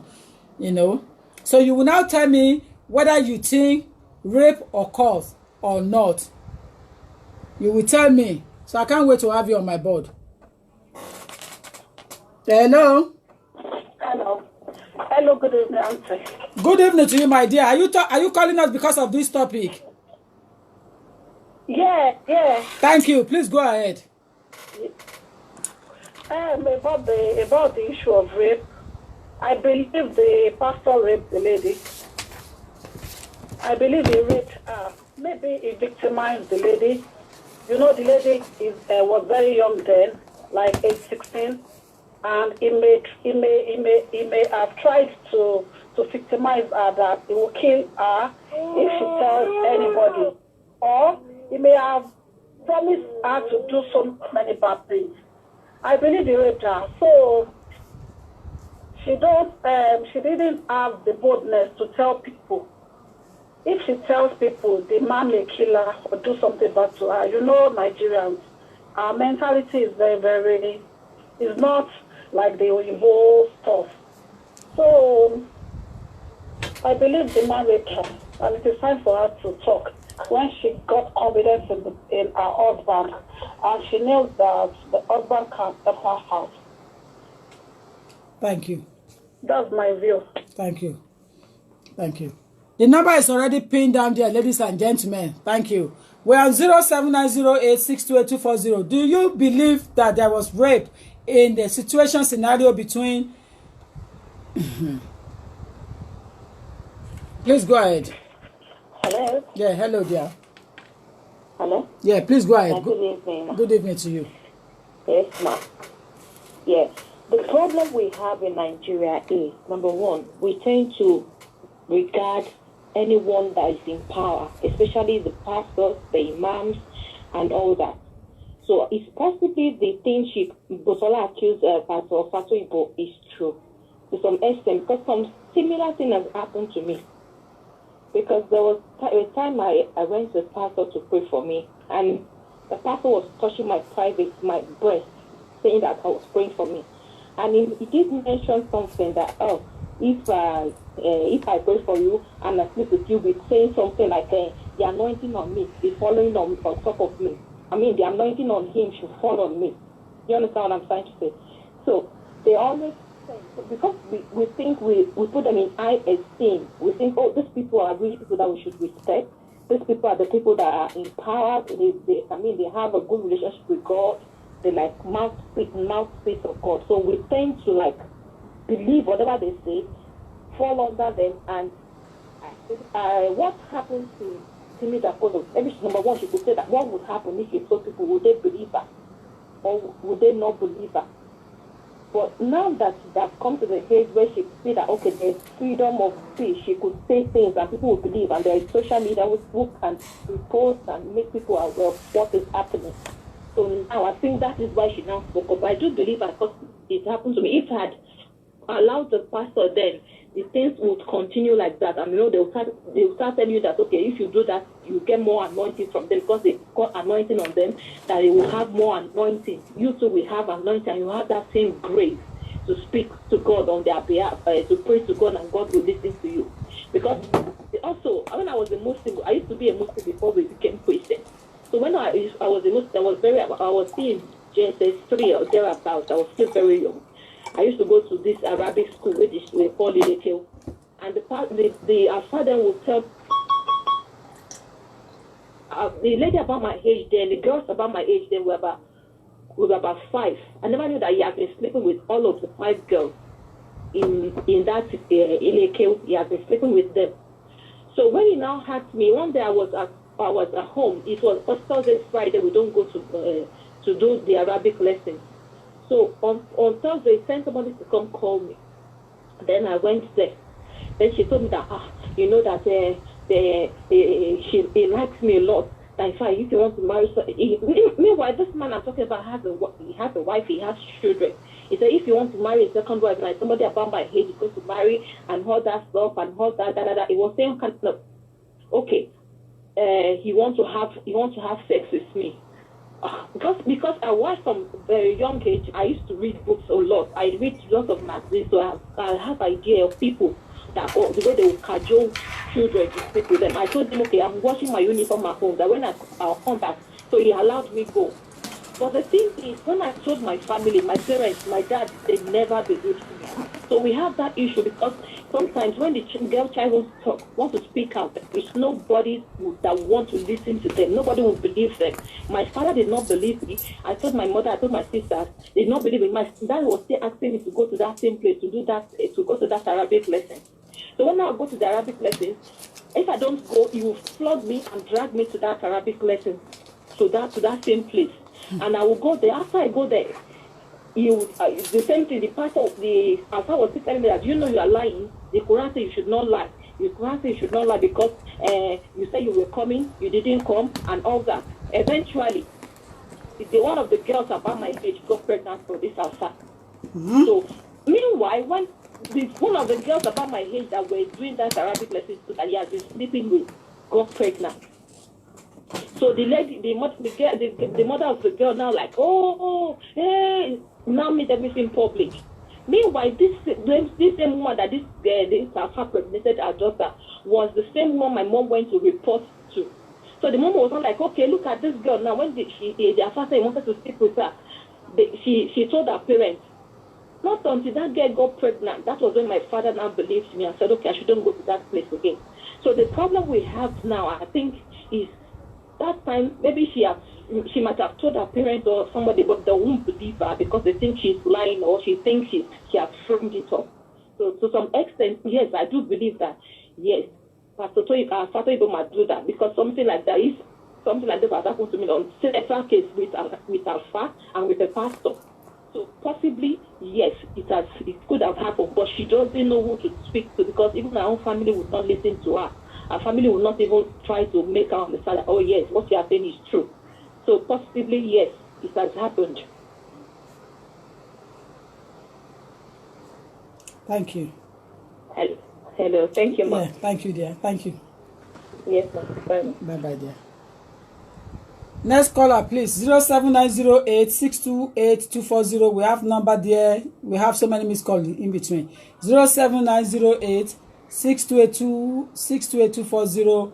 What is your opinion on what is going on the allegation of rape against the so-called Biodun Fatoyinbo? What do you think? Do you believe there was rape, or do you think both parties love each other, fancy each other, and carry on having sex, enjoying themselves behind closed door? Do you think that if you believe there is a rape, like this lady, the two ladies have now backed it up that yes, they believe he did it. They back it up. So if you believe, you got back it up. What makes you believe so? What about if the scenario turned around and somebody said that they were both enjoying themselves? The girl was younger, she needed money, so she gets money from him all the time. So, and invited him to the house, and they both enjoy themselves, and they have fun, and it's carry on from there, and possibly in a one way or another, the guy Timmy possibly needed money from Biodun later on in life, and Biodun failed to give Timmy money, and that is why Timmy cooked up that story.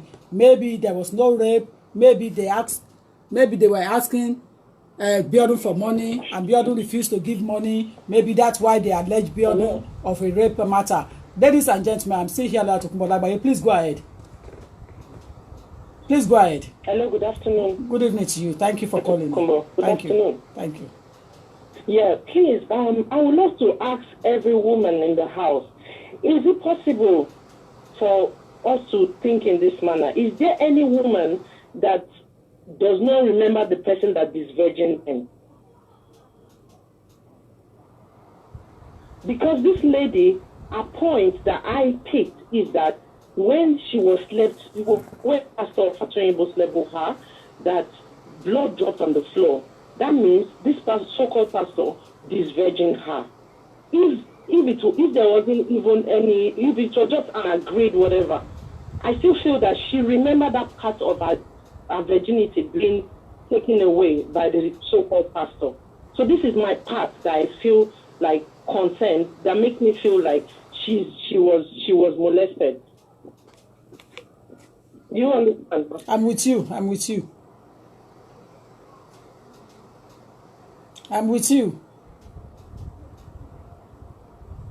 Hello? Oh, okay, she's reconnecting.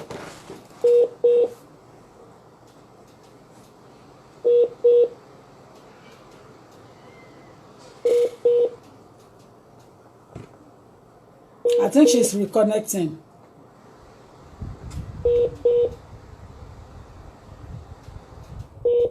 I think they say more common in Nigeria. The perpetrator plays victim. Please go ahead. Yeah, like I was saying, there's always a conversation between a man and a woman. Like, I would love to know. Like when you get to the level of marriage, you understand what I'm saying? The man can ask you and say, who is virgin you and all that. And that part of her, it's so diminishing that for her to remember that it's the pastor that is virgin her. You understand? So I really feel she wouldn't lie to that extent. Being virgin and being raped is two things here. I would love her to look into that. That's my own opinion. Thank you. Thank you. 07908-628-240 07908-628-240 07908-628-240 WhatsApp only.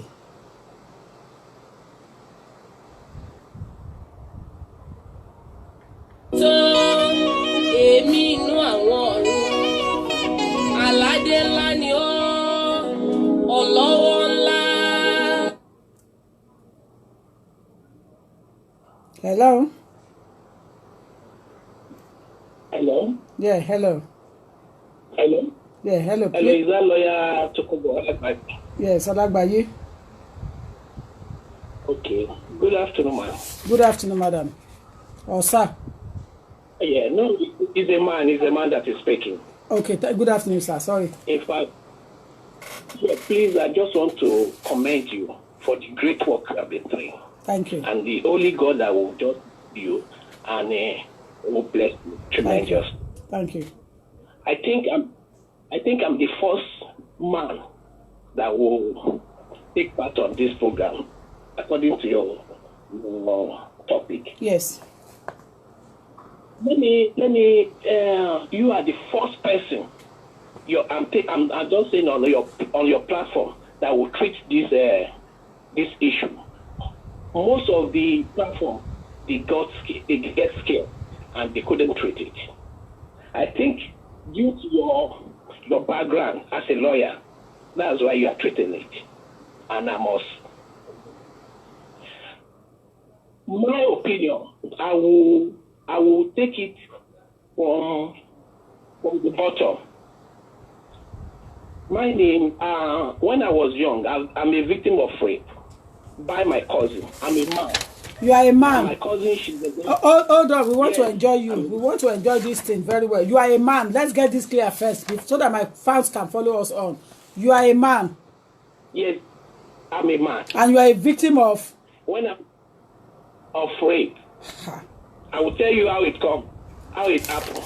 When I was 11 years old, my cousin, she used to come and visit us during the vacation. When my dad and my mom that have left for work, hold on, sir. This cousin of yours, man or woman, boy or girl? A lady, girl. Oh. She's of around 17 years old. And how old are you when? 11 years old. 11 years old. Carry on. So my cousin will just carry me and put me on top of her, and he will insert my penny inside her private part. She can speak. She did it more than 2 ways. I could remember vividly. This happened in 1983, and I was 11 years old. I couldn't tell anybody until around 3 or 4 years ago. I have to call my wife, and I told her this too. About last year, this my cousin kicked the bucket, and I couldn't even just to explain it to anybody. It was only my wife I told this issue. Anike, thank you. Anike Padilolila. I think you are the only one following this conversation on. You are the only one following it on. Carry on, sir. Carry on. Okay. This issue of Pastor Fatoyibo and Busola Dakolo, for my opinion, God said we shouldn't judge. For what I've seen, I do follow it from day one. And I will tell you, I will analyze everything to you, lawyer. What happened is, I think it is consensual. If a lady, Fatoyibo, went on media by Nigeria, whatever, and he went on media to grant an interview on the social media at the Catholic Church. When she did that, and before a day prior to that release of that media, Timi Dakolo had called most of the celebrity in Nigeria to support our video. Do you understand? And they always said, we have your support. I'm going to release this video tomorrow. Do you have your support? All of them, all the celebrities, they came out the following day, they supported him on that issue. Him or her? Let's get this right. I've never known. I don't know Pastor Fatoyibo. I'm a Redeemer since 1978. I've been going to Redeem Church. And I don't like, even from the beginning, it is not that I don't like Pastor Fatoyibo. I don't like issue of bringing a comedian to church. I told my wife, I said, this thing is not good for you to bring in, to be bringing all the pastors bringing comedian to the church. So I don't even like his doctrine. So what happened? If a man can come to your there's house, something missing. Hold on, sir. You mentioned something that one of them go to the celebrities, so to these people, and tell them that he or she's going to release. Which one? The he or the she? Timi Dakolo. Timi Dakolo called all the celebrity in Nigeria. Two-Face, what was their name? I'm coming. All of them, they were Savage, Baki W, all of them. They called them a day prior to that release of that video. And he asked them that, do I have your support on this issue? You should remember that Timi Dakolo have been posting all these allegations of rape on the social media. This is not the first time. He has been doing that. So he said, my wife is going to release a video tomorrow. Am I going to have your support? All of them assured him. So they gave him their support. So that is where all of them came out the following day and they supported him. So behold, now what happened? A pastor come to your house as early as 6:30 to 7 into your house. You said your house is a duplex because I watched 1 hour 15 minutes of that video in the interview. So 6:30, a pastor come to your house to 7, and your sister is upstairs. She said that they live in a duplex, very big. A pastor can knock your door and you open the door. But when the pastor is threatening you, you cannot shout. She said that if she shouts, the sister will not even hear. But you can hear the knock of the pastor. That is the first one. Second one, within a week, she said Pastor Fatou Ibo gave birth and they called her for babysitting. So when she went for the babysitting, along the line, the Pastor Fatou Ibo said she should go and sleep in the guest room. She couldn't sleep there. She said she knows that she's still going to come and rape her again. So she slept in the same room with the wife. So the following day, she couldn't, at the same time when she was about to be going, he said Pastor Fatou Ibo said, yeah, let me give you the lift. And she refused. But along the line, she agreed to go along with him in the presence of another 2 members of the church. He said along the line, when they were going, the two other members alighted before they reached the junction. So when they alighted, Pastor Biodun Fatou Ibo now cornered to another bush, raped her on the top of bonnet. In modern day Nigeria, this thing happened 99 at Ilorin. He said that place was a bushy area. It was a new developing area. This person, Pastor Fatou Ibo, raped you on the bonnet, doggy style. As a woman, how can you rape a woman, a lady, through doggy style? This is a very sensitive issue.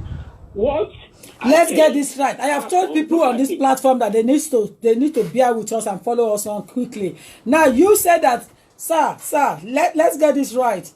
You said they were going somewhere. Okay. Where were they going? And were they in the car together? They are not going. What happened is this. Bisola Dakolo went to Fatou Ibo's house for babysitting. So the following day, she was about to be going back to her house. So Fatou Ibo, it was in the morning. So Biodun Fatou Ibo now wanted to give her lift to the junction so that she can take a car to her house. So during that time, that was the second time Fatou Ibo said that Fatou Ibo raped her on top of the bonnet of the car, and she said that she's using Mercedes-Benz. Now, let me now call the attention of the public to this. If she said it happened in 1999, her age is 17 years old, and that is 79 8 years old. If you deduct 17 from 1999, that shows that she was born in 1980.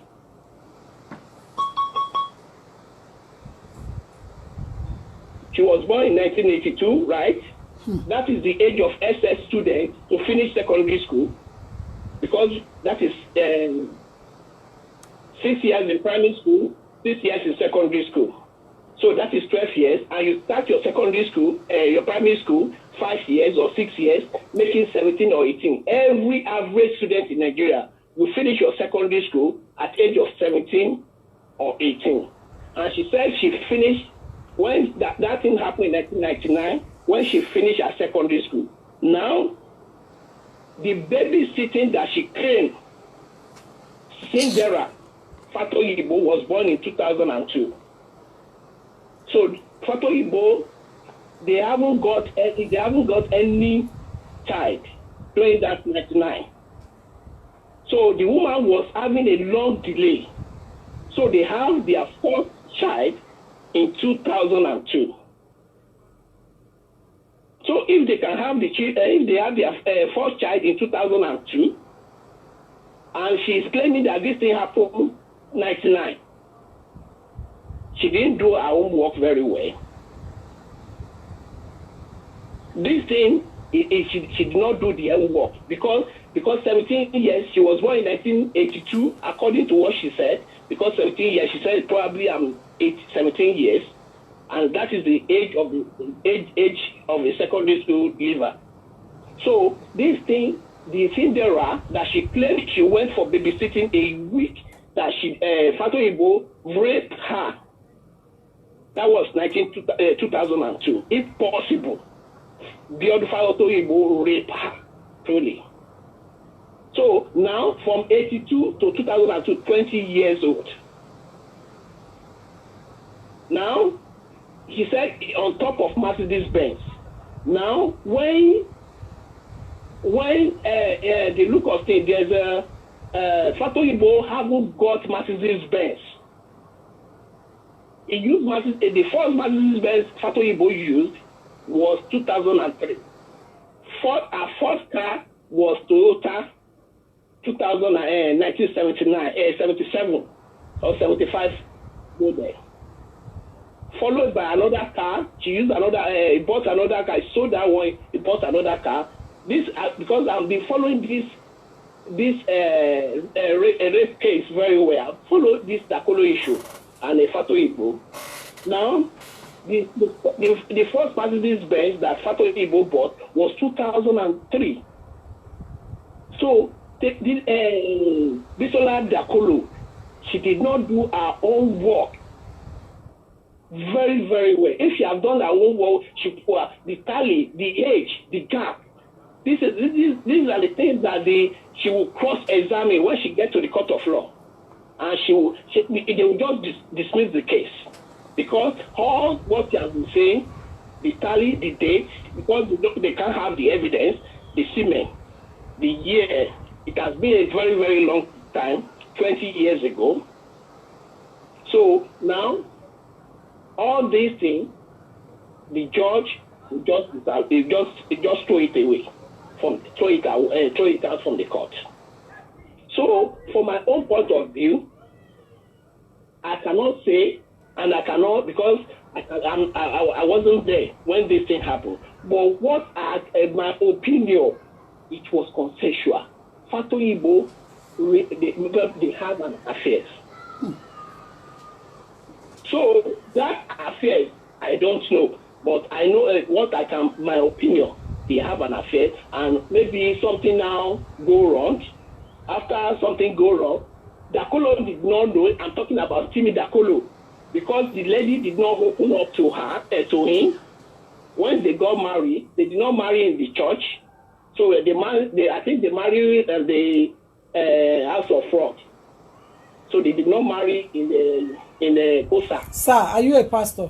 So I'm not a pastor. God forbid. I always be telling my wife I cannot be a pastor. Never. I intentionally asked you because I'm looking at the. I intentionally asked you because I'm reading some comments. Sorry? I intentionally asked you because I'm reading some comments. Go on, sir. Go on. No. Go on. Carry on. I'm a staunch member of. I'm some member of. I'm your fan. I'm not a lawyer, to be honest. And, sorry, I'm not a pastor. So what I can say, this issue, Dakolo, when that affair turned sour, so the lady I'm talking about, Fatoyibo, did not open to the husband. By the time she opened up, now the husband, because air says it will surely come out. Now the air says, now that Timothy Dikolo heard that and he comforted the wife. I'm talking about what I'm saying about my opinion. So now, of course, you are entitled.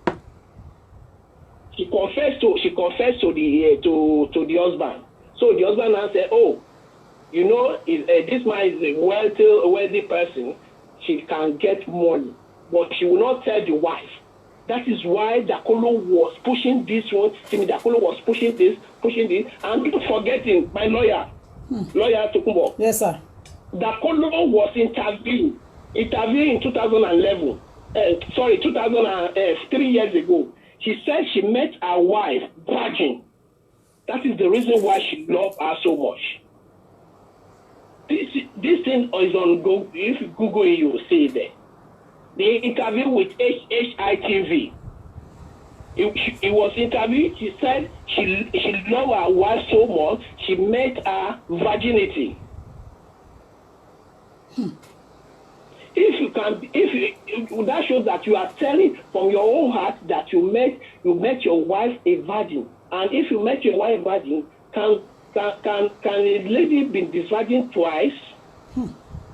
You cannot be the virgin twice.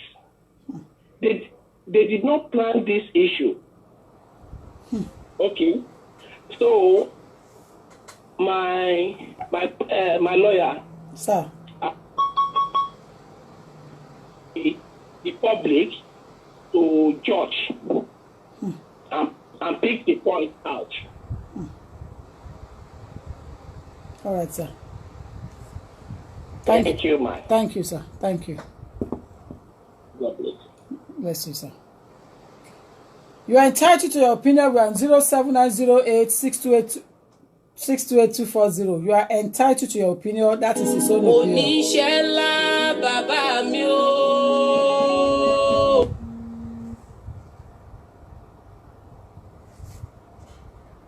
Ọmọ ìyá ẹ̀, my girl. Hello, good evening. Good evening. Good evening, my dear. How are you? I'm fine, and good evening, everyone on the platform. Anyway, Good evening. anyway, I'm going to argue for and against by defining rape. Rape is an act that is performed when one party, which is a complete control over another. It's a kind of unwanted sexual act that is carried out without a person's consent. So that leads us to consent. And consent is permission for something to happen or agreement to do something. This person we're talking about, he is a pastor. What is his moral standing in the society? I think, number one, we were not there. So it's only God that can judge. We were not there. But we just talk generally about rape, about being the consent, and then what is adultery. It's only God that can judge. We don't even know the actual fact. They were talking about 1999, 2002. We were not actually there. So what is adultery then? Because this is a person. How can he commit this when he was already married? I think he was already married. And adultery is sexual intercourse between two people not married to each other. So when one of the partners is a married person, it may be described as an adultery. So it's extramarital affair.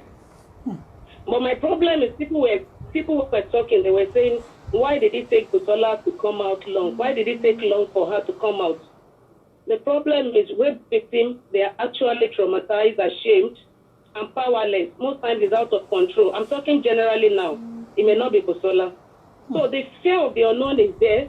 The fear, the stigma, the agony, the pain can prolong self-infection. Sometimes it can take 5 years, it can take 10 years, it can take 15 years, it can take 20 years for the rape victim to come out.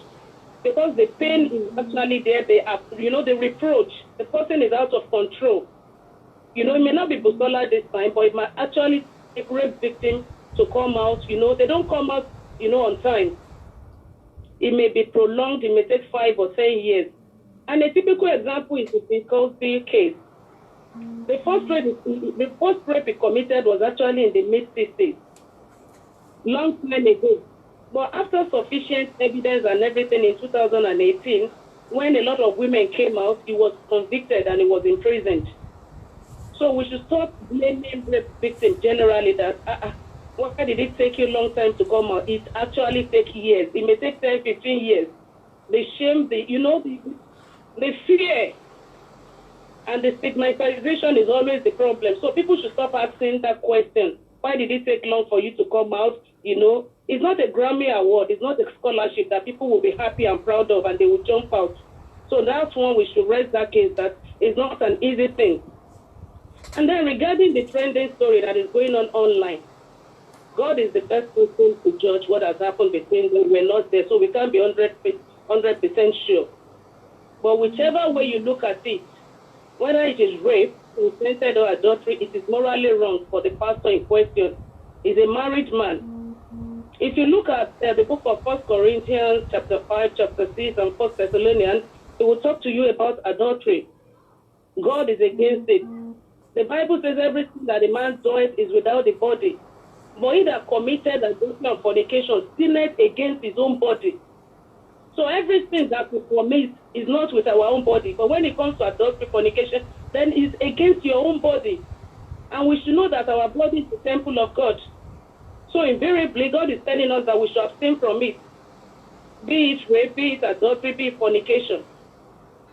So the person should understand this more than anyone else. And that's why he's going to get a harsh punishment for it. Because he is a pastor, he should know better than the rest. God has not called him unto uncleanness, but God has called him unto righteousness.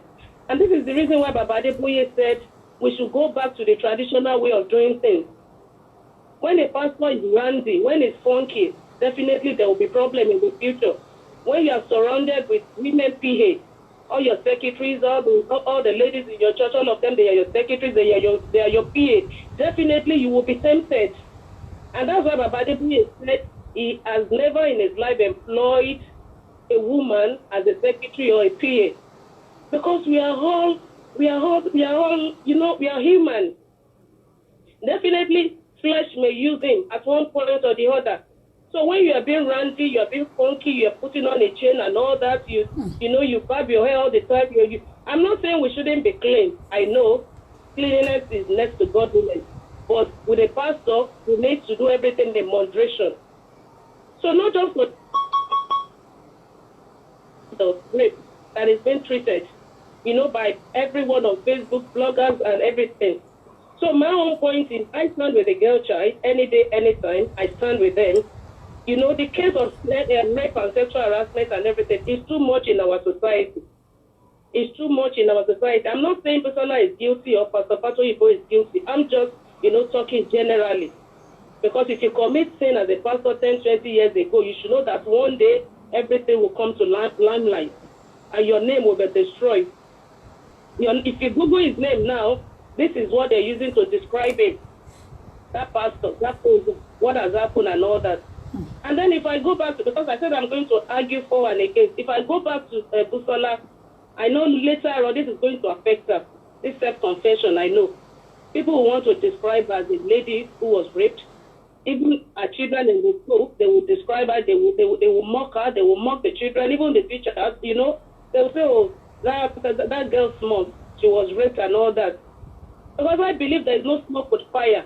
The first attempt may be a rape, but I think subsequently they had an affair. They were seeing each other, enjoying each other's body, enjoying each other's company. So I think, I'm not sure, I'm not 100%, but I think the first time may be a rape. But subsequently, they start enjoying themselves. They start enjoying their body. And they start doing it. So the husband that is supporting her now, that is Timi Dakolo, is supporting the wife now, but he may actually be against the wife later on in the future.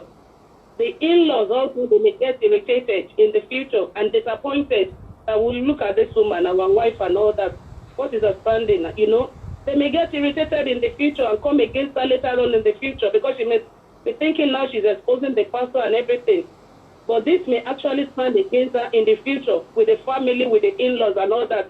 Even the man can even still come against her in the future. The children in school also may be bullied. And the teachers may also have ill feelings silently against the children. And they will be labeled as the children of the rape victim. So psychologically, it may affect our whole family in the future. But it has happened and it has happened. What is the way forward? Our parents, they need to monitor their children. The act of forcing people to the church, go and see that pastor, go and see that pastor, it must stop. Because you don't know what the girl is going through. Maybe the pastor is actually molesting them.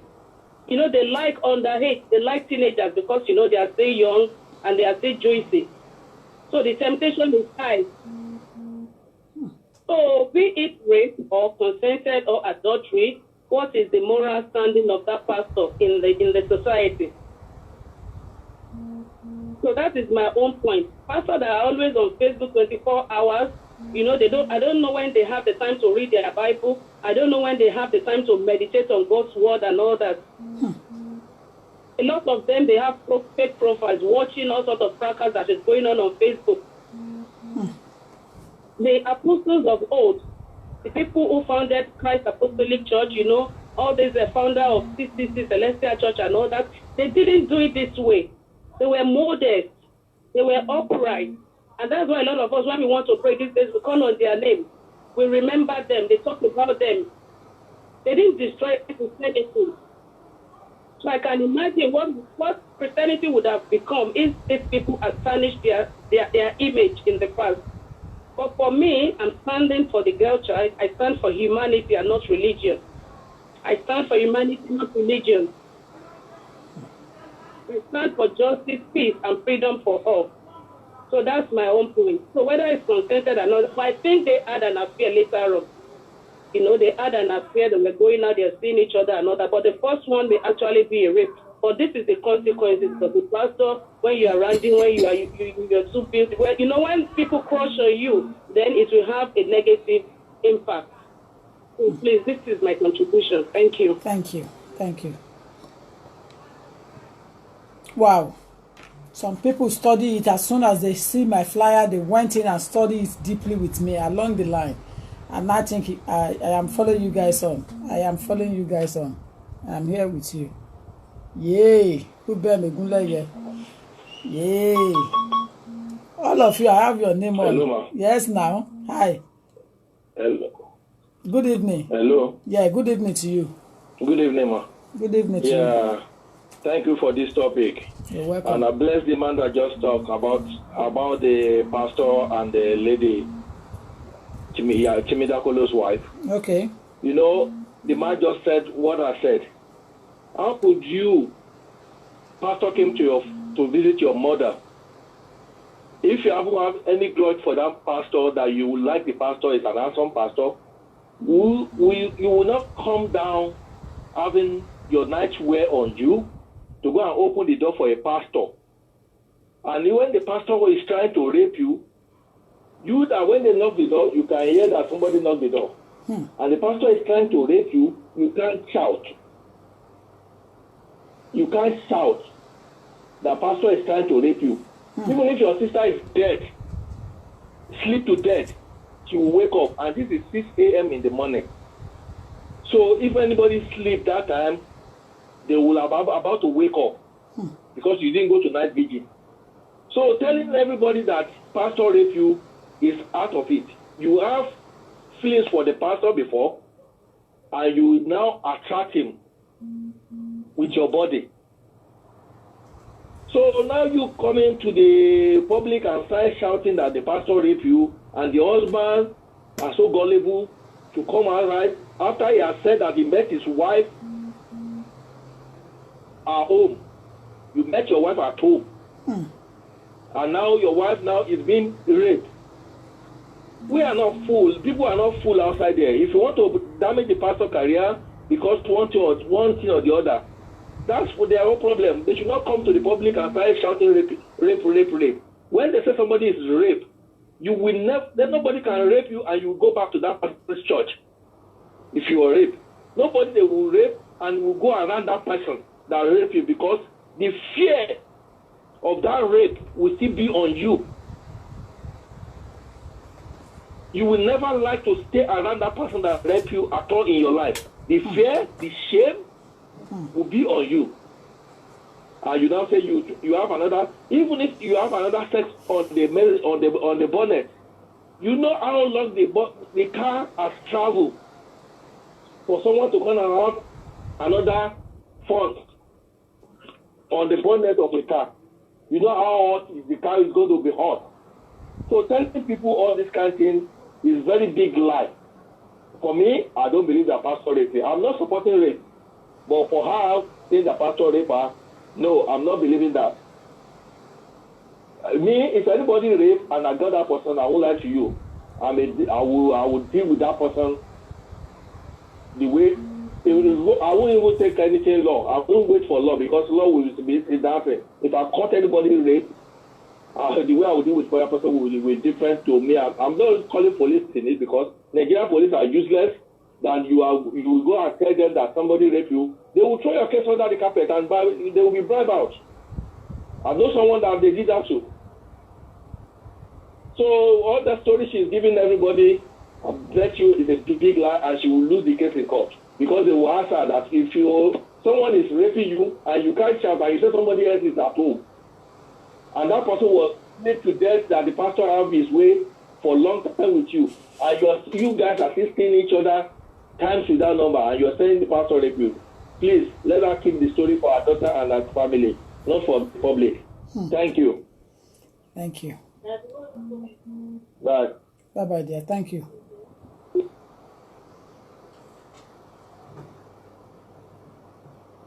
I'm on 07908 628 Hello. Hello, good afternoon. Good afternoon, lawyer. This is Global Latini from the US. Thank you. Contribute to this issue going on between Fatoyinbo and Busola. First of all, I disagree with the last caller, and I don't want us to always put blame on women, because the last caller always because of her body. I mean, and also disagree a little bit with Pastor Adeboye that women are looking at men or whatever. We men are the one looking at women, not them looking at us. And we cannot continue to hide under pretext that, oh, women should dress this way. I mean, why are we going there? Why are we, if a woman dress, they didn't call us to come and sleep. They didn't call us to come and sleep with them. No, we are the problem, not the women. We are the ones forcing them, not the women forcing us. Some women are forcing, they are raping men, but majority of this blame goes to men. The issue of Pastor Yibo came to Sola's house, probably they might have been having a kind of a relationship, pastor and member relationship. Maybe Pastor Yibo really likes her body or likes her beauty. Same thing, it might be vice versa. But for Fatoyinbo to go into a house in the morning by 6 a.m. and Busola opened the door, because I listened to the interview. She said that Fatoyinbo pushed her that's a rape. When you push someone, that's a rape. When you push someone to the floor or to the chair, that's a rape. And she said she wanted to shout, and he covered her mouth. That's a rape. Because covering her mouth, that means that she's not giving consent.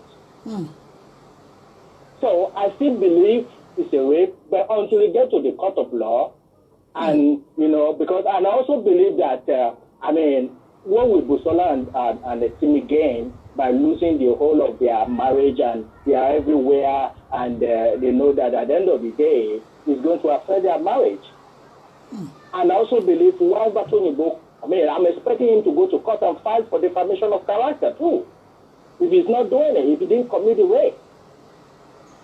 If it is in the Western world, if you look at the Bill Cosby, he refused and he didn't rape until 4-5 women came out on the social media. Until then, they arrested Bill Cosby and they charged him to court. And they found out that he did it. So I still believe that he did it, but I'm still waiting for both of them to go to court. And, probably we don't have justice to treat this case. But I still believe that Pastor Onyingo did it, and we should not be putting blame on women in terms of rape. Women are the problem. We are the one looking at women. We are the one looking at bum, look at breast, looking at everything. If they didn't come to us, we follow them. That is my contribution, man. Thank you. Thank you.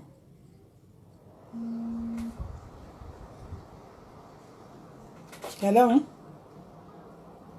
Hello, ma. Good evening. Good evening to you. Good evening to you. Yeah, ma. What I want to talk about the rape matter that is going on. Hello, ma. I'm with you. Please go ahead. Yeah, because what is there now that we are talking about, that the man, he come to someone's house early in the morning. Early in the evening. That means that he has a mission, that what he wants to come and do in that house. That's why he came to that house early in the morning, and to cover the lady's mouth and pushing the lady on the chair. That means that he wants to come to that house for the rape, because he will come there to come and rape the lady. Because if he rape someone once, and the person will think like, if he raped me already, at the end of the day, he raped me and he leave me. That's why that lady continued the relationship with him. Not that he did not rape her. For the first time that he raped her, and the next one, she think that she will be a loser. That's what I think. That's why she continued the relationship with the man. And then the situation that people use, they're saying that there's hold on, madam, hold on. There's a clarification I need to make here. Are you saying, I didn't get the reason why you said she continued relationship with Biodun? Yeah, that's what's in my own opinion. Because when someone raped, like he raped the lady was thinking that he was fair to not say that, or the man told the lady that if he say it out, that will be a problem. The lady will be scared. Is that the reason why she continued that relationship? Yeah, that is what I'm saying. That is the why. Maybe the man is scared that if you tell anyone, blah blah, that this thing that I will do something to you. That is why the lady did not confess. It's a lot of people used to do that kind of thing for people, for girls, and it's not good. Especially in Nigeria, they used to do that. Okay. That is my own opinion. I think the lady don't want to say anything. And the end of the day, when she now say what is in her mind out, then relationship. It's not relationship for the first place. It's rape. Thank you, ma. Thank you, dear. Thank you. Yes, ma. Thank you. 07908. We have over 500 missed calls already. Over 500 missed calls. Hello? Hello? Hello, good evening, ma'am. Good evening to Good you evening, there. ma'am. Good evening. Yes, ma'am. I would like to contribute to the topic of discussion, ma'am. Please go ahead. Yeah, so before I say anything, I would like to say that only 3 people know the truth of what happened that day. God Almighty, Pastor Biodun Fatoyinbo, and Busola Dakolo. So any other thing we are all saying is just our different opinions. But my own personal opinion is that the pastor has been accused not once, not twice, not thrice, from different ladies. So I feel that if, let's even assume Busola wasn't raped. Recently I watched on YouTube another lady who recounted what happened to her 2 years ago in Dubai by this same pastor. So I believe that all these ladies, even if some of them are lying, I don't believe that like all the accusations are false against him. I think the pastor himself has to check himself. Some callers have been saying that, okay, maybe it's not an issue of rape for Busola. Maybe it was an extramarital affair by the pastor. Even if it was not rape, the truth remains that the pastor was married at that time. And that is wrong as a pastor, at least according to the Bible. I'm a Christian. So I'm happy that the pastor has stepped down, because that would give room for investigations and all. But it just calls for, the point I want us to get from this incident of what has happened is, we that have female children, we have to be really close to our girls and educate them right from their tender ages. Right from 5, 6, we should begin to teach them sex education. Because not only in Nigeria, it will surprise us to know that even in developed countries, all these things happen, of little children being molested, even little boys. So the lesson I want us to all pick from this, because we don't know what happened, that is the truth. Only God and both of them know. So the lesson I would like us parents to pick is that let's be close to our children. Let them be able to confide in us. Let them be able to tell us what they're going through. Because a lot of girls would have been molested without even their parents knowing. And even I've had some cases of maybe some children speaking out to their parents that they were molested by their and the parents will shut them down and say, hey, no, we don't believe you. Or even if they believe them, they'll say, no, don't tell anybody, because we don't want our family name to be in disrepute. That's not the issue. And all these children who suffer this kind of abuse, they undergo psychological trauma that affects them later in future. So the lesson, as I say again, I want us to all pick is, let's focus on that. We are parents, let's get very close to our children. Let us, let them be able to confide in us. Because if parents are close to their children and all these things will not be happening. That's the truth. And even if it should be happening, it should be on a minimal level. So please, may the Lord help us to guide our children aright, so that they will not suffer any form of abuses in Jesus' name. Amen. Thank you very much, man. God bless you. Thank you.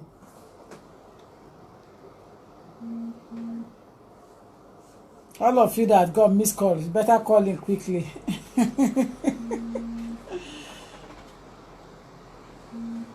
Hello? Because of the time constraint now, let's try to make it a bit snappy. 2 minutes, please. Hello, please go ahead. Okay. Yeah, go ahead. Good evening, everyone. Good evening, Mommy. Good evening, so that we can give other people I've been listening chance. From the beginning. I've been online listening to what people are saying. First and foremost, my question to the floor, like our viewers, all the women that have been calling, except the man that called saying he was raped. As a woman, have you been raped? Do you know what it means to be raped? When you are raped, you can't even utter a word.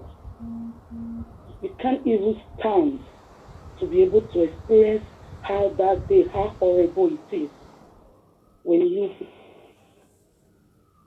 been a victim. There is a pastor here in our country, in the UK here, that was molesting some children years back, from say around 2011 or 12.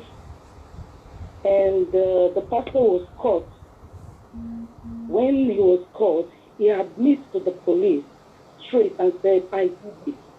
And his sentence was low here in UK. I don't fancy you, all of you that you are saying that stuff. I'm not fancying you. No, not you. I'm just reading comments. Go ahead. Yeah. In Nigeria, why are all these pastors lying? Why are they denying? Why can't they just...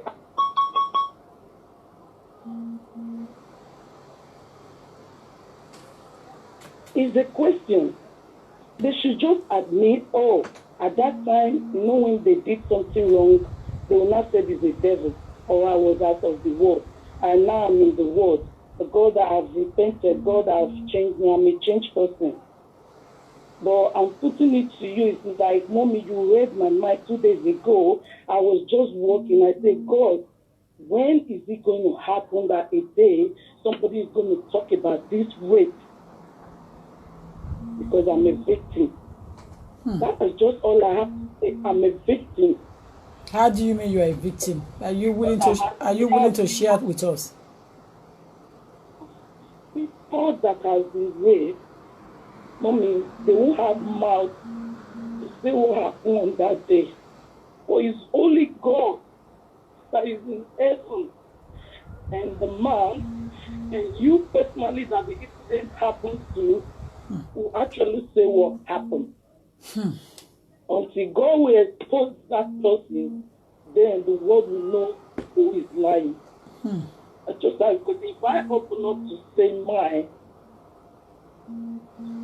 Mommy, I will just leave it. Let me leave it. But my question is, these people, if they've been accused, they should admit and make it easy for the Lord to deal with them. And let's put Christianity and God aside. Using the name of God to lie, to deceive people. I'm not going to say what is happening on this social media between these people now is right or wrong. But I'm a victim. Mommy, that's all I have to say. I'm so sorry, my dear. I'm so sorry. It's okay, ma'am. I'm so sorry. Bye. Bye. Before I take next call, I am going to play an audio for you. Hold on, that caller, because I don't want to.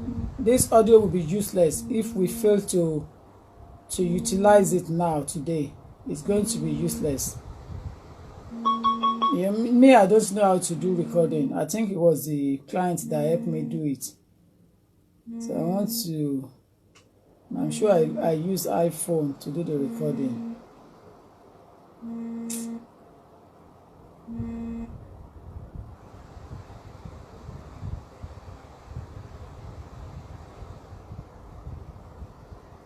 Just hold on. I want to. I'm very sure that we have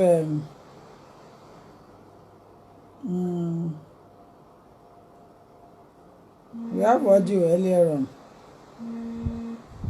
Okay, keep talking while I look for the audio. Yeah, go on. Hello? Yeah, please go ahead. Is that Lawyer Tokunbo? Yes, thank you. Is that a live show for Lawyer Tokunbo? It is. I'm sure that we have... Just go ahead. You have audio earlier. No, you can't put it on. I'm here now. Go ahead. All right, Lawyer Tokunbo, good evening. Yeah. Good evening to you. I would like to say, what I'm going to say at the moment is related to the case we are treating. And it's regarding Pastor Fatoyinbo and Busola. I'm a woman and I'm a mother. And I've been a child before. Based on this, I would like to say it appears as if it wasn't a rape case. There was a relationship, I think. Say that again. Like say that again. Are you saying it's not a rape matter as well? Pardon? Are you saying it's a rape or not rape? It is. I don't think it is a rape case. Okay, go ahead. I don't go ahead. think Busola was raped. Go ahead. I think it's a case of secret love as girlfriend, and the pastor visited very early in the morning. Maybe they started something which led to another. Because some people were upstairs and the lady didn't scream. And who is that guy that will be bold enough to go and rape a girl in her parents' house, knowing that the sisters or parents are upstairs? In a way, it was done with consent, I think. And I say this is my own opinion. And maybe, again, at that age, the girl was kind of vulnerable.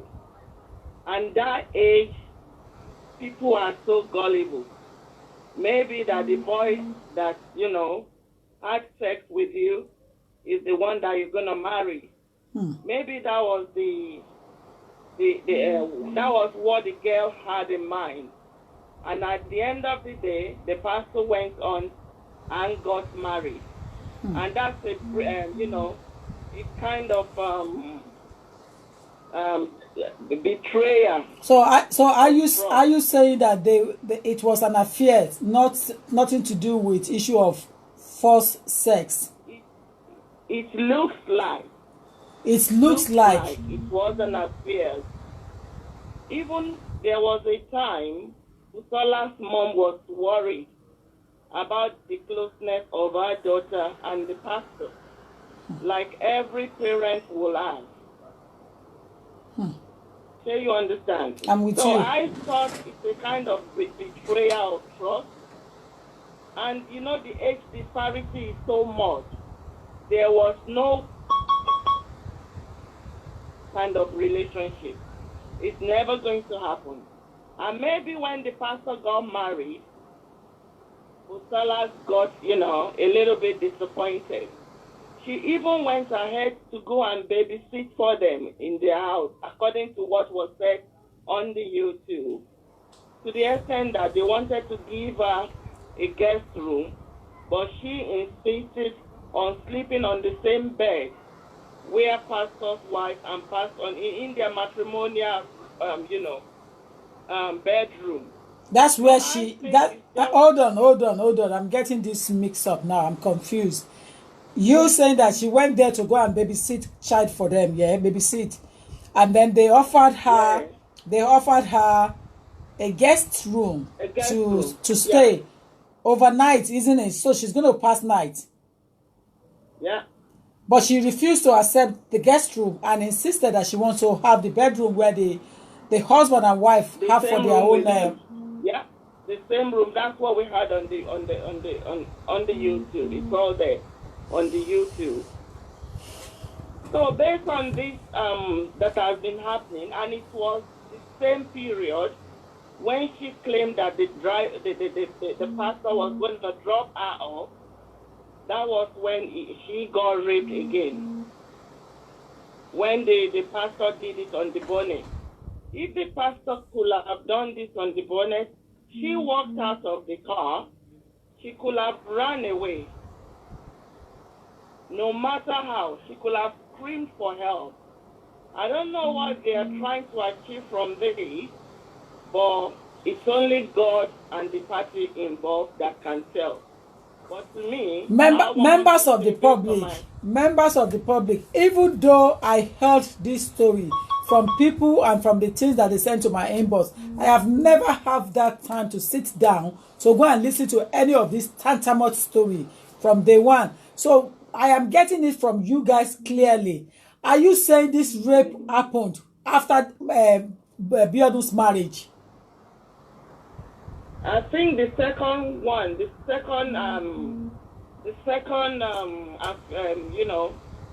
alleged rape happened when she went to babysit, isn't it? What about the first one? What about the first one?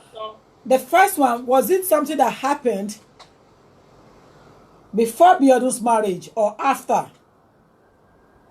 According to what I heard from what they were saying on the social media, the first one, I don't think Biodu was married then. I don't think Biodu was married. According to what they say, he was a youth pastor. I'm looking at it from Miss Olukorede Adejumo. She said no, Biodu was a bachelor then, not married. Okay, thank you, ma'am. Please go ahead. He wasn't married. But the second episode, he was married. So that was saying to me, I think somebody was hurting. Even though the relationship, the affection was there, but it was never going to end up in marriage.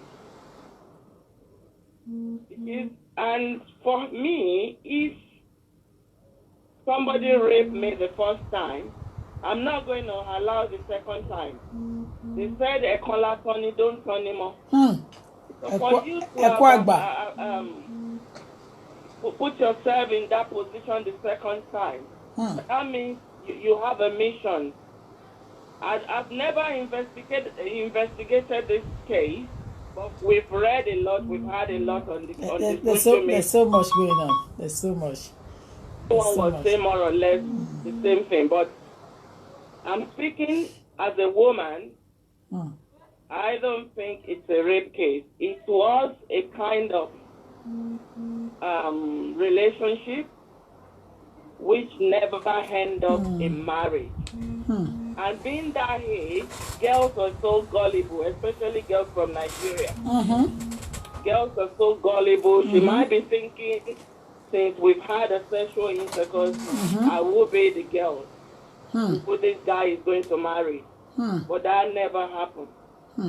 And based on what Timmy was, saying, calling all our colleagues to go and get the support, according to what is going to be released. They are all, premeditated incidents or episodes. 2 minutes, madam. 2 minutes, they said, I have to tell you, 2 minutes. Okay, come on. Yeah. 2 minutes. Yes. I don't think it's a rape anyway. Okay. I'm entitled to my opinion. Yes, of course you are. Thank you so much. Thank you. Yeah, this person managed to get in. Oh, hello.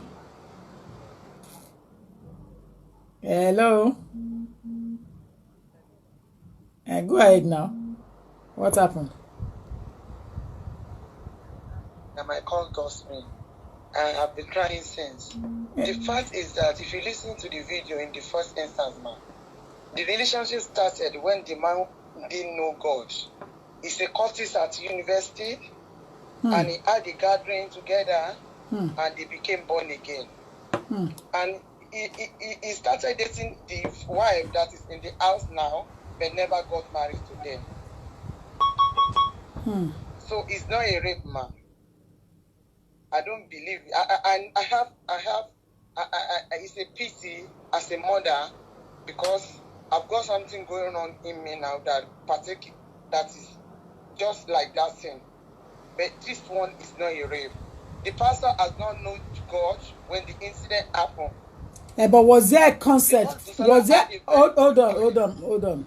Was there a consent from Busola allowing Biodu to go ahead to have sex with her?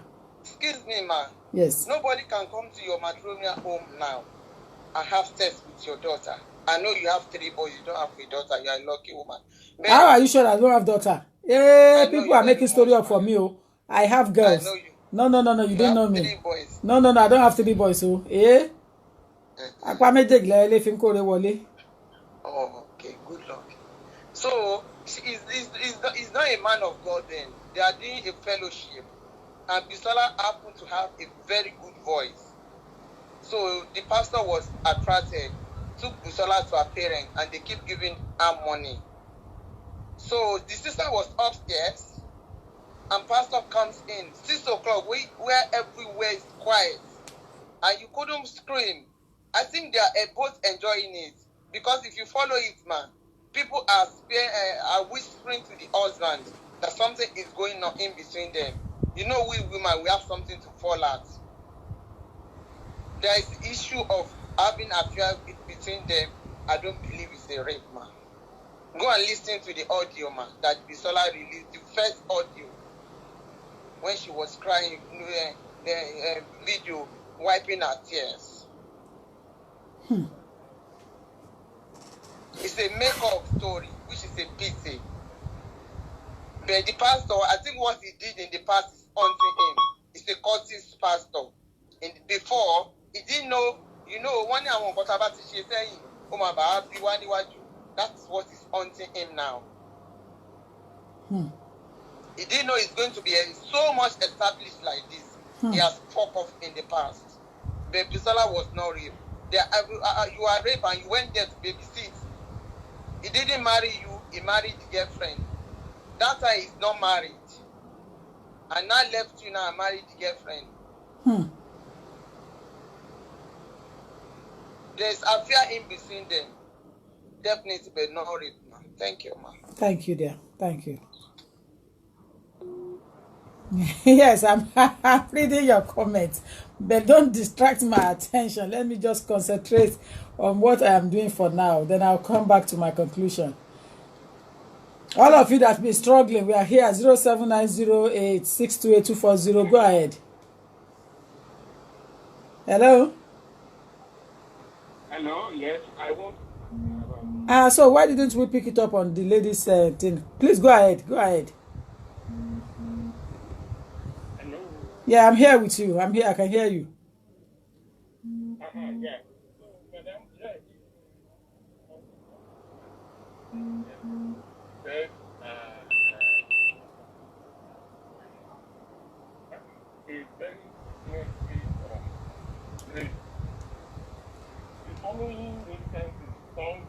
Saying that she went to the house to go and babysit. That does not negate the fact that she was groomed. That is clear case of grooming. In the United Kingdom, there are cases of Asian gangs. They were charged, they were persecuted, and then came for grooming young girls. So the event that takes place does not negate the fact that grooming and rape happened. So if let's say the offenses, let's say the offenses were committed in the UK, so the person would have been charged. Yes, because that's the clear case of rape. The fact that people were saying she was expecting the pastor to marry her and all of that, those it doesn't matter in the law court. Those will be. There are cases that even in marriage, that one can be prosecuted for rape if your wife was not ready for the action and then you force it on her. There are cases of that nature. So people were saying those other evidences that people were saying and excuses. It doesn't really matter. The first instance was a clear case of rape. Another thing is that people are saying because the story doesn't add up. The fact that the story doesn't add up is a clear case of the time frame. She wouldn't recollect every of the facts that happened and the time and the date or whatever. So it doesn't stop the prosecution of a rape charge. So that's my contribution. Thank you. Thank you. We're still here at 07908628240. Over 600 missed calls. 07908628240. Please go ahead. Good evening, ma'am. Good evening to you there. Yes, I think I've called earlier. I think in this world, what you do in the past will haunt you in the future. Pastor Fatoyibo was a cultist at the University of Ilorin. He was rusticated and he went to University of Benin to finish. So he formed a club in Tanke at Ilorin. When he formed that club, like a social gathering, a Christian way, then Bisola used to go there and sing. So at the end of the day, they got them interwoven. And Pastor Fatoyibo used to go there into their house and visit them. So along the line, what happened? Let's be factual. I'm a father of 4 children, 17, 15, 2 girls and 3 girls and one boy. God bless them, my dear. I don't support rape in my life. If anybody rape my daughter, I will kill that person. Abike. So what? Yeah. Yes. So No, confirm. Confirm. Yes. My mom, the age of consent, everybody should get it right. Law of United Kingdom is quite different from law of Nigeria. Age of consent in Nigeria is 11 years old because of the Northerners. Hold on. Age of consent is how old? 11 years. In which country? Nigeria. Age of sex, consent for sex in Nigeria is 11. Yes, ma. Gbogbo yín, ẹ̀yin ọkùnrin. Because of the Northerner. Married at 11 years old. But they can't bring that wife to England. We will seize them. We will seize those girls. Yes, ma. We will seize them. We have seized them in the past and we will seize them again. If any northern man, any man come to this country with his wife, and that wife is under 18, especially 15, 16, we will definitely, 15, 14, we will seize that girl and keep that girl in this country. That girl will not go back to Nigeria again. Quote me. These are the things that they should fight in National Assembly. They did not fight it. They said they are doing protest at the COSA. Of consent in Nigeria is 11 years 11 old. What? How can it 11 years? Google it, pa. Because of the night. Aboki Pami o. Wait. The Hausas. Yeah, Aboki Pami o. Their children at younger age. Oh my God! Oh my word! Oh my word! Oh my life! Are you serious? I'm serious. Because I'm not looking for anything. I'm not looking for anything, so I have no reason to check the age of sex in Nigeria, consent age in Nigeria. I don't have to check it. But I'm just hearing it from you. Serious motive. I'm just hearing it from you, and I'm looking at people putting comment there. I'm seriously bitter. Age of consent in Nigeria is 11 years old because of the Northerner. The one senator married 13 years old lady. Yeah. How can it be possible in this 21st century? Hello? I am with you, sir. I am with you. Hey. So now let's forget the issue of luckily I don't have underage in my house anymore. Base they will have put me into trouble. And when I take them to Nigeria, thank God I'm always with them, glue with them. When they were younger, I take them to Nigeria. It was passed by the senator. They changed it. My lawyer. Yes, it was passed by the Senate, by the House of Assembly. 2 minutes, sir. 2 minutes, sir. They asked me to remind you. 2 minutes, sir. Okay, they have not ratified it. So please, the age of consent, 17 years of Dakolo. My mom was married at 17 years. I know. And my dad was 23 years old. I know. That was then, and it has not. They have not changed it. I know. Pastor Biodo Fatoyibo was 22 years when this thing happened. But I didn't know that it happened. But he was 22 years old. Bisola was 17 years old. Thank you, man. Wow. Thank you. Oh man, Agbara Baike, this is so serious. I'm on 0790862840. Listen to another incident I want to play for you here. Because a lot of people don't understand what people are going through. I'm not going to pick that call now because I will forget and the whole thing will be useless. And I'm sure the owner is waiting for me to play this.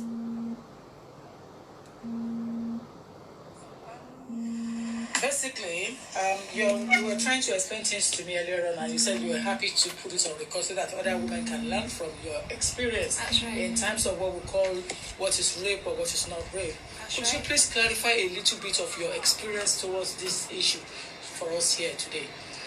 Okay, my experience concerning this is that when it comes to sex, this is an act that happens between two people who are in love with each other.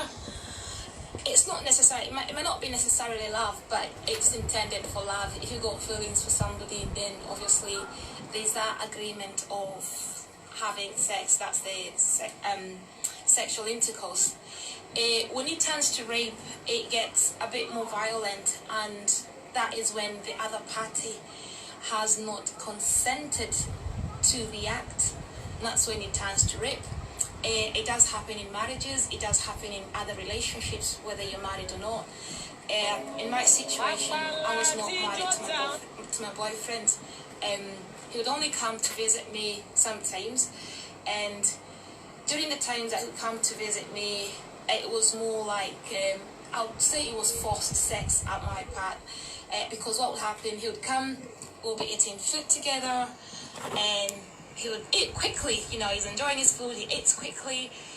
This is between two partners, so listen. He just grabs me by the hand, he pulls my dress, he pulls me to the bedroom, and is like, I should be getting ready for it. That's his intention. At that time, I'm not ready for anything because my mind is not prepared. He's dragged me to the bedroom. I know what he wants, but I'm not ready. I tell him, look, I've left stuff in the oven, in the cooker. I need to turn it off. He's like, no. He doesn't even give me a minute to talk. He just gets on top of me. He puts me to bed. It's not even putting to bed. He more like throws me to bed and gets on top of me. For him, he gets to enjoy that because he feels he owns me. It's his right to come on top of me and have sex with me when I'm not even willing to do it. I would call that forced sex because I haven't agreed to it. Rape is a different matter entirely. Some people use violence when they want to rape their women.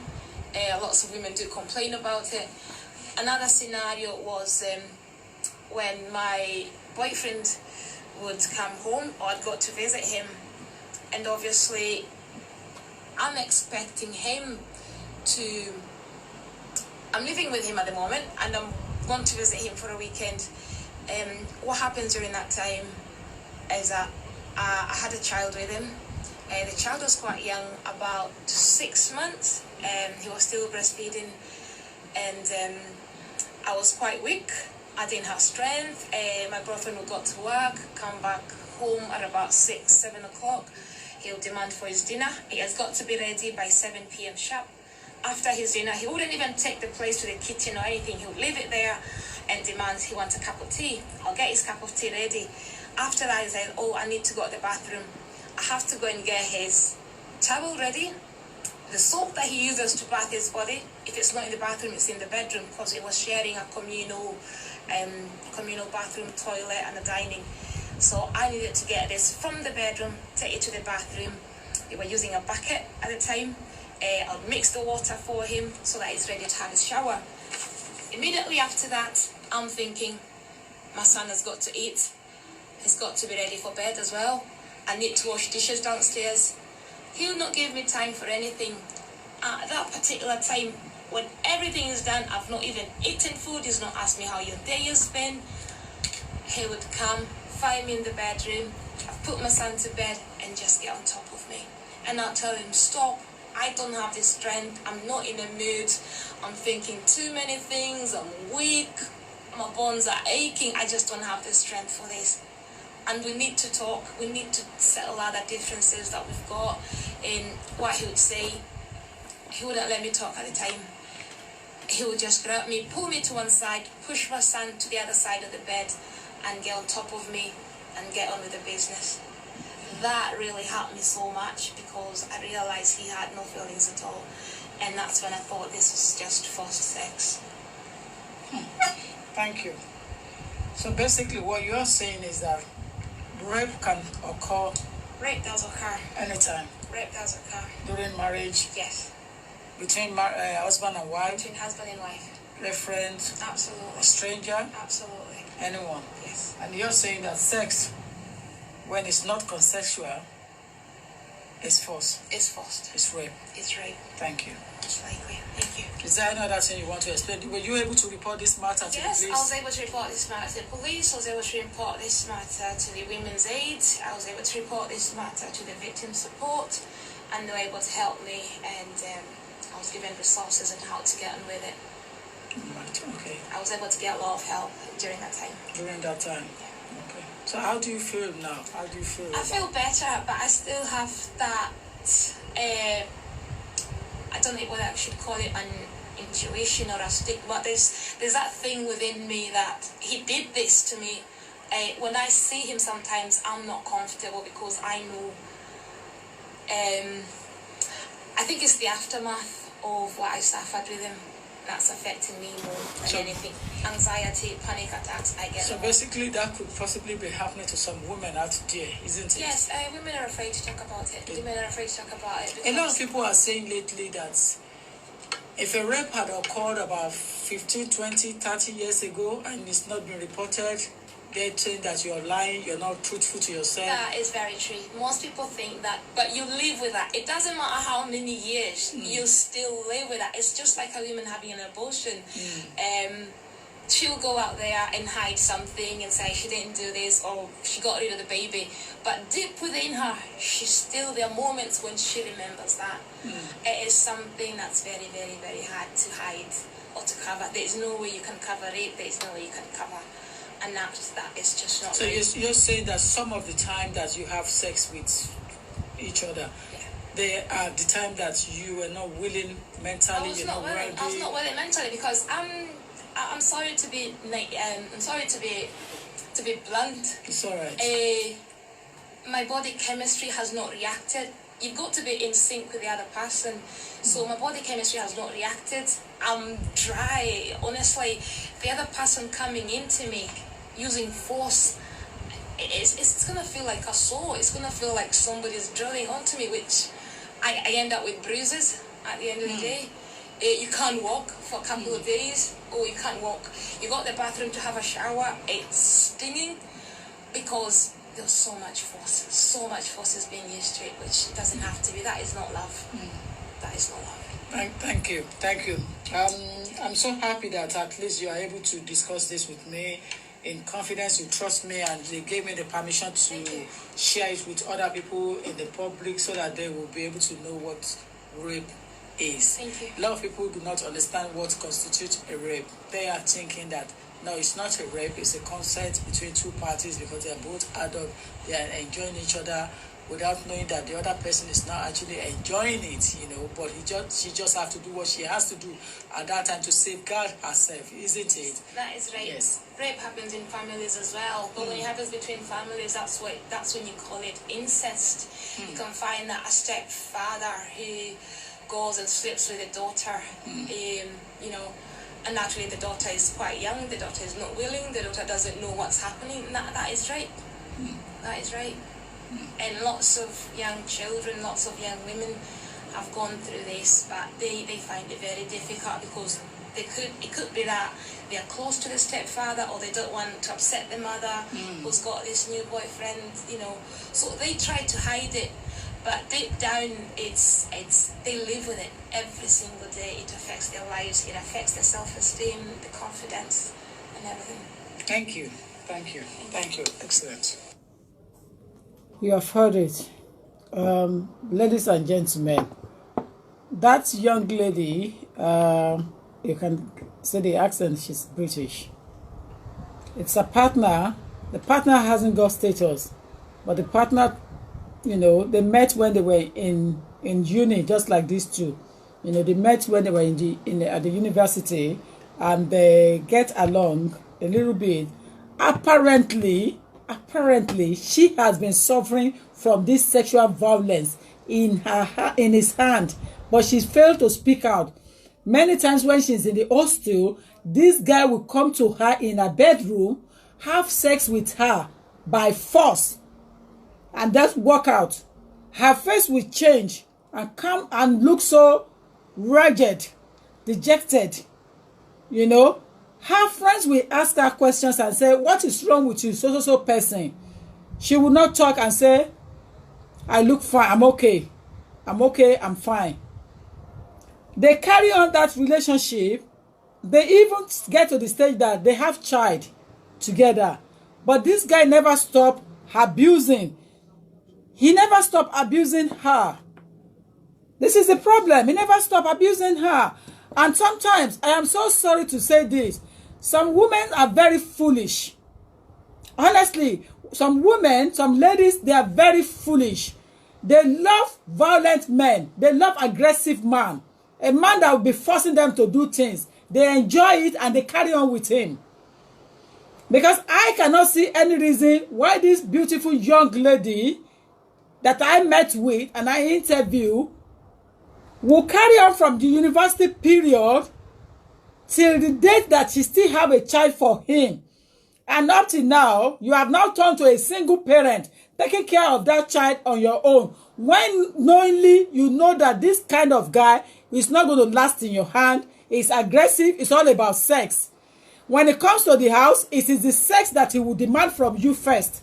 Even if he's eating, if you listen to the explanation of you, or you want me to play it again, she said that he will come to the house and eat fast. Yeah, he came to visit. Anytime he's on visit, yeah, he will come. This one will have prepared food in advance.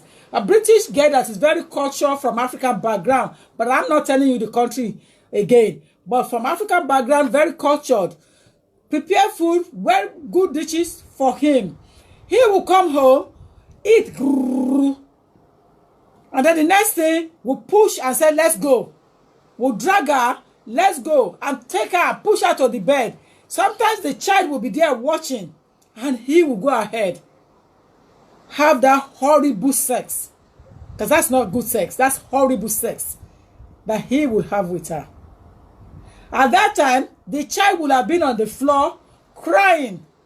Seriously, he doesn't care about his child.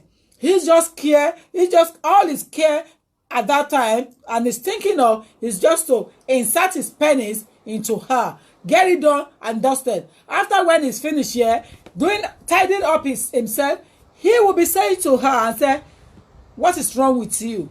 Why are you looking like that?" He has already forced force her to have sex with, but there was no feelings at all. She's already tired. There was no consent, and she didn't agree to it. And up till now, until they got involved, the police got involved, and everybody is involved. That's when this guy stopped going to the house, and that's why she stopped allowing her. So sometimes when you look at it, some girls are very foolish. Some females are very foolish. They are very foolish in a way that they enjoy stupid things. Life is too short for you to take it so and say it's good that way. During that first sex, anything can happen to you, and you can get crossed to the second world from there if you don't let anybody tell you. Again, you can encounter some difficult situation from inside, bruises. Again, a man that is going around like you like that can cut disease and transfer it to you. Because he doesn't care about any other person. All he cared about is him just want to pour that thing out of him. Because he's so eager to get it done. Very, very bad. Very, very bad. It's about time. And I'm saying it categorically, and I'm not going to censor my word. I am going to say it. It's about time women wake up, ladies wake up, girls, trained girls, female wake up, especially the one at the puberty age, you know. The puberty age, you need to be careful. You need to wake up and know what you want for yourself. You cannot just accept things like that happening in your life. If you say you are going to live long, to live to 70, 80, and you only live up to 50 or 54, 55, and during all those periods that you have lived with, it's all about violence, sexual violence throughout. You are going to blame yourself when you reach heaven. You are going to account for it yourself because you did not have any enjoyment of life at all. It's not about low self-esteem. It's about foolishness. Ignorance of law is not an excuse. You can't come to court and come and use some dirty English and say that I am not aware. Law is law. I think it's foolishness. I think it's foolishness. Because this thing started in this lady's case. This lady that just finished this audio or this video in my audio now. It started all the way from their university period. And it carries on. It carries on up until they have child. Even recently, the family and the police got involved, and they only just managed to stop him because they have molestation order against him. Molestation order. So they have to put molestation order in place to stop him from coming near the house. Now, had there not be proper tools of law to utilize, it would have been a different story entirely. It would have carried on taking that lady for granted and using forced sex on her all the way. And are we still hearing some people saying that it is okay? Are we still listening to some people saying that it's not fake, it's not rape? Now let me take you back correctly to Biodun Fatoyibo's case and Busola Dakolo's matter.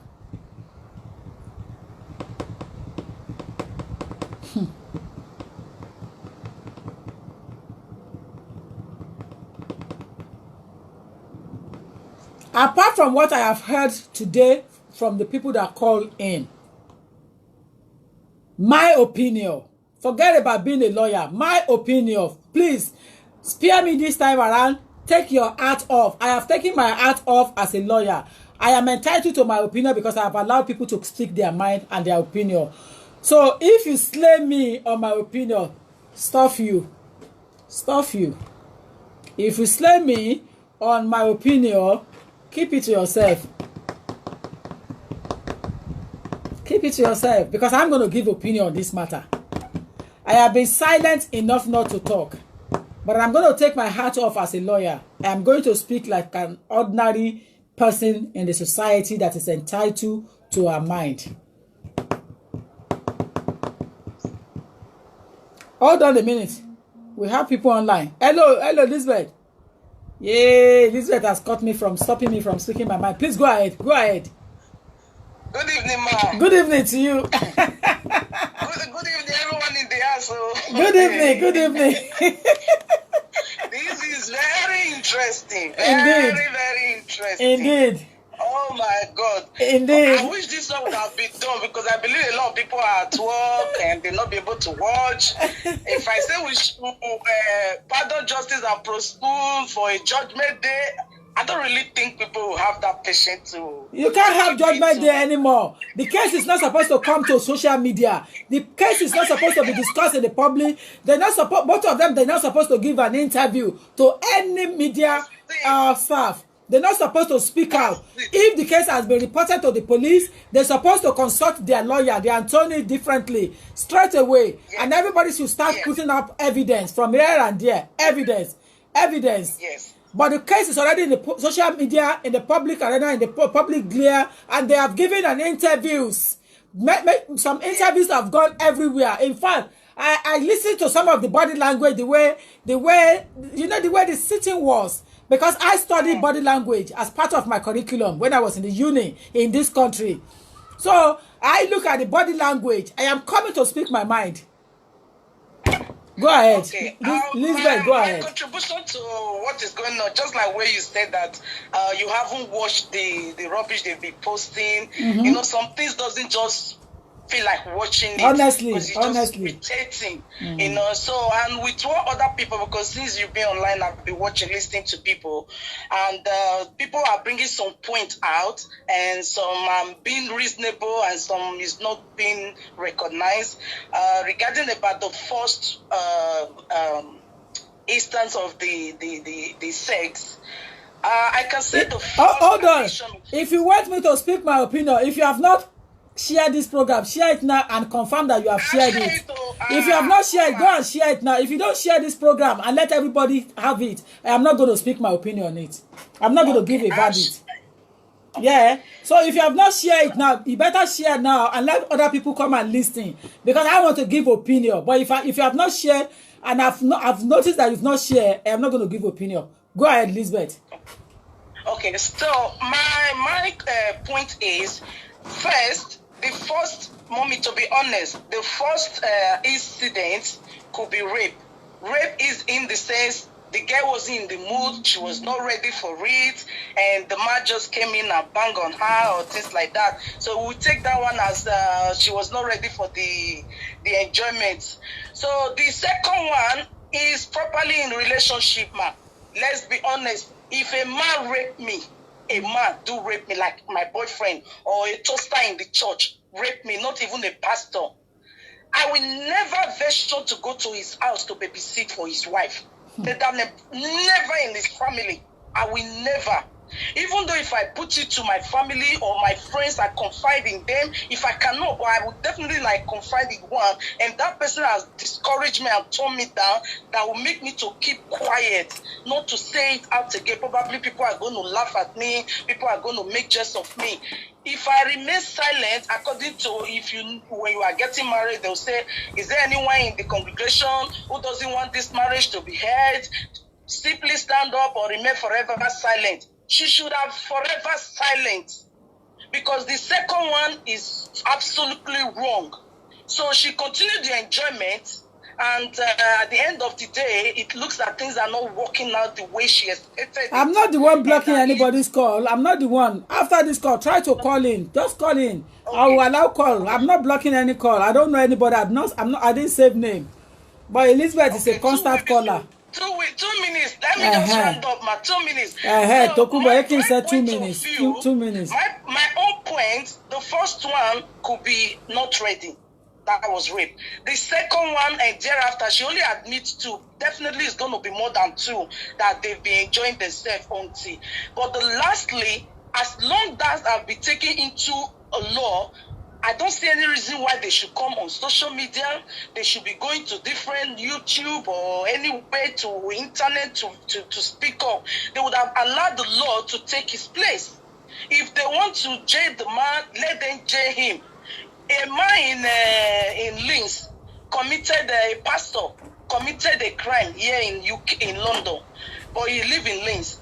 Regarding about insurance of a team, damage his car, using another pastor's member to want to collect insurance. He's been jailed. I heard someone said something regarding about church earlier on before. That pastor is a very popular pastor in London here. He was having assaulted a young child, not even a female, male. But few members of the church were aware of his atrocity. The moment the police actually caught him, he admits. But he was jailed as well. But thereafter, since enjoyment, and she has moved on her life, like the age they are saying now, compared to now, there might be 10 years or 8 years gap, and she has married. If I'm in her shoe, I won't even broadcast it. Because when you are dating a man, you tell the man, this is who I am. I was like this before. The man has to accept you for who you are. Not after you are married, you are already in. You are not saying, oh, you were not the one. And this same man came out on social media to say, I made my wife virgin. And now, pastor get her virgin. Mommy, I don't understand though. I don't understand. So they need to compose themselves. If they just want compensation, they would have gone and say it in a church premises office and say, you know what, you vandalized my wife years back, and I want a compensation for this. Can you just compensate me 2 million, 3 million? And definitely the pastor can be able to offer 3 million based on the relationship they've had before. So why coming on social media? I don't understand, mommy. That's just my own point of view. The first one, we count it as rape, because my husband, if he touch me when I'm not in the mood, me, I will bite him. If I can't bite him, I will deal with him when he's sleeping already, because he cannot have one, and me, I will not have 3. So who is going to be tired? But definitely the first one is rape, and the second one is not rape, it's the enjoyment. Thank you, ma. Thank you. Oh, yeah, Who am I missing here that is challenging me? Adenike Ofi. Oh yeah, calling Adenike because I don't know who is who. We have almost 700 missed calls. So Adenike, can you call in quickly? Because the calls are just going, gaga. Oh yeah. Before the call go gaga again. Caller has already round up. Oh yeah, call in Adenike. All of you challenging me. Can you call in and answer me quickly? Hello. Finally. Finally, I was able to get in. Thank you, ma. You're welcome. Thank you. I just wanted to This is my opinion. Yes. When the incident happened to her. Hello? And you are entitled to go ahead. Go ahead. Thank you, man. Yeah, I'm saying when the incident happened to her, we don't know her. It's not easy for anybody to come out. It's not easy at all. That's why I love one thing that America did. There is a Me Too movement. Look at what is his name, Bill Cosby. It's been a long time. I'm sorry to call his name. The old man is in jail now. The incident happened when we all know Bill Cosby. We were pretty young in Nigeria. We used to watch him. Look at when they did it. Look at when the case came up. Look at when he went to jail. People are putting sentiment. I don't know Bisola Dikolo. I don't know Pastor, whatever, Fatoyibo, whatever his name is called. But I'm not going to call him a rapist, but at the same time, he did it. Come on now. He did it. If he didn't do it, that lady will not just come out and say, and he's not the only one. Mind you, let me correct the other callers. She said the second time when she went there, she was being volunteered to go there and babysit for him. And we should remember at the same time, that man was in a cult. So she came from the beginning. She said, I don't know the way people twisted whatever she said. She said she came downstairs. They live in a big house. She was in her pajamas. She came down, going to the kitchen. Because this guy is used to the family. He came in. She opened the door for him. She said if somebody can come into their home from outside, the way she described it, people just pick whatever. Some people are just selective pickers. They pick whatever they wanted to. She said the man came to the house and pushed her to the chair and started having a sex with him. It's consensual. And then the man closed her mouth and said, thank God it was the man of God that did it with you for the first time. And then the man left. It was premeditated. The man already planned it before going there. Mind you, she doesn't have a closure. I don't care whether the husband asked her to come out or not. Because when the incident happened, she was pretty young, and then she doesn't have a closure. She has not healed yet. So if she decided to come out now and talk about it, she's brave now, and I give it to her. Me, I have a zero tolerance to rape. I have a daughter. Trust me, if anybody F with my daughter, oh my goodness, I'm going to take a law into my hand. Because I don't care what, that's our Nigeria. I hate to say that I saw it in the YouTube, on Google, on the Facebook yesterday, that they said Donald Trump did not allow Nigerians to come into U.S. I don't know if that is true. I did not see I did not see the base of that, because I constantly watch the news. I constantly watch CNN, MSNBC, all of them, looking for where he said it. I didn't see that, but if he said it, this is part of it. Because we always hide underneath whatever favor us. And remember, when people have money, those are the only people that we listen to in Nigeria. We have a lot of people that we are raped. Some under 16 years we are raped. What did they do to them? Some pastors rape people. What did they do to them? So if they use this man as an example, trust me, a lot of people will zip up. So somebody have to be a scapegoat. I'm not supporting Bisola, but at the same time, I'm a woman. The man raped her, and he has to go for justice. The justice has to take place, because she's not the only one that confessed that. Some people will say that too, that he raped them. So if the husband was pushing to come out, people will say, oh, the husband wanted money. Come on now. Don't you have kids? Don't they have children? Don't people have fear of God in them? These people in Nigeria, they are so ridiculous and naive. Why are you talking like that? People are terrible. People that were calling and talking about, it was a consensual sex. Really? Are you for real? I'm sorry, people have never traveled before. Please try and even go to Ghana so you can learn something new. You can come out from your comfort zone. And don't be supporting ignorance. That's very ridiculous. That man used his authority, his power, his whatever, the group he belonged to when he was in college, use it against her. Took her stuff without her consent. I don't care. Let me say he's a boyfriend, the husband. If the sex is not consensual, if your husband want to touch you and I'm not in the mood for it, you dare to touch me. I don't care. He's a boyfriend, he's your husband, he's whoever. If the man wanted to touch you, excuse me, and then you are not in the mood for it, trust me, the man better leave me alone. Because to me, it's called rape. So I'm sorry, Thank you so much for allowing me. That's my own opinion, that he raped her. I'm not going to call him a rapist, but the law have to take its course. Thank you, ma. Thank you. Eshema. Thank you. Thank you. American Yankee, Yari. America just go gaga with her point and opinion. I don't think American Yankee. She just go gaga with her opinion. Caller should not insult. She's not insulting. Where is she insulting? Don't start now. Caller should not insult all Nigerians, please. Oh my God, oh. Yes, this is a man. I think this must be a man. Please, is it a man? Yes, ma'am. Ah, thank you. Good evening. Good evening to you. I only decided to call into your program because you are a lawyer, one, and I didn't want to talk about this issue on social media for a very long time. I've had a lot of people who have been speaking concerning this case. A lot of them speak out of emotion.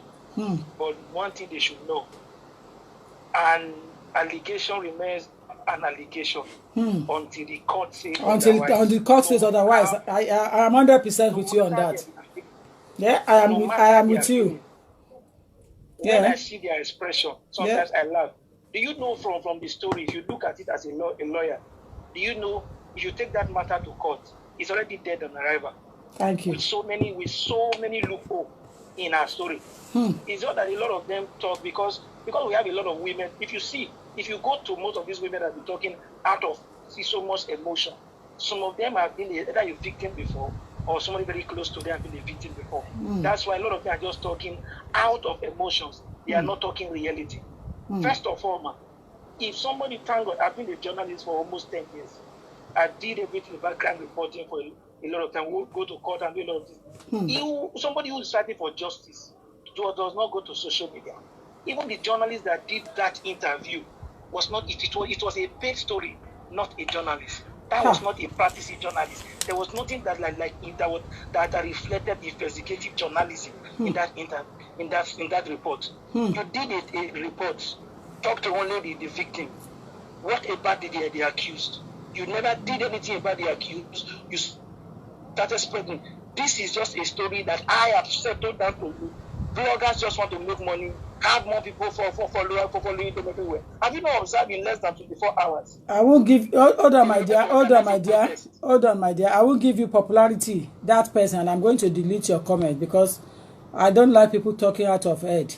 So I'm going to delete you. I won't mention your name. I won't give you popularity that you think you can get on my platform. Please go ahead, my dear. You understand? In less than 24 hours, the same people who have been working freely with a lot of stuff that has been going on in the country came together. I was telling Pastor to step down. They weren't going to the police or going to court. First of all, was to attack about telling him to step down. With everything, it looks like a sponsored thing, and not somebody really fighting for justice. After spreading everything in social media, before you could now say you want to go to court, somebody fighting for justice, man, does not go to social media. You go to court. The social media has no power to take anybody, to arrest anybody, or to call anybody and say this person is guilty. Even the police has no power to say such a person is guilty. It is only the court of law that can say this person is guilty or not guilty. You understand? We should stop talking out of emotion. If somebody is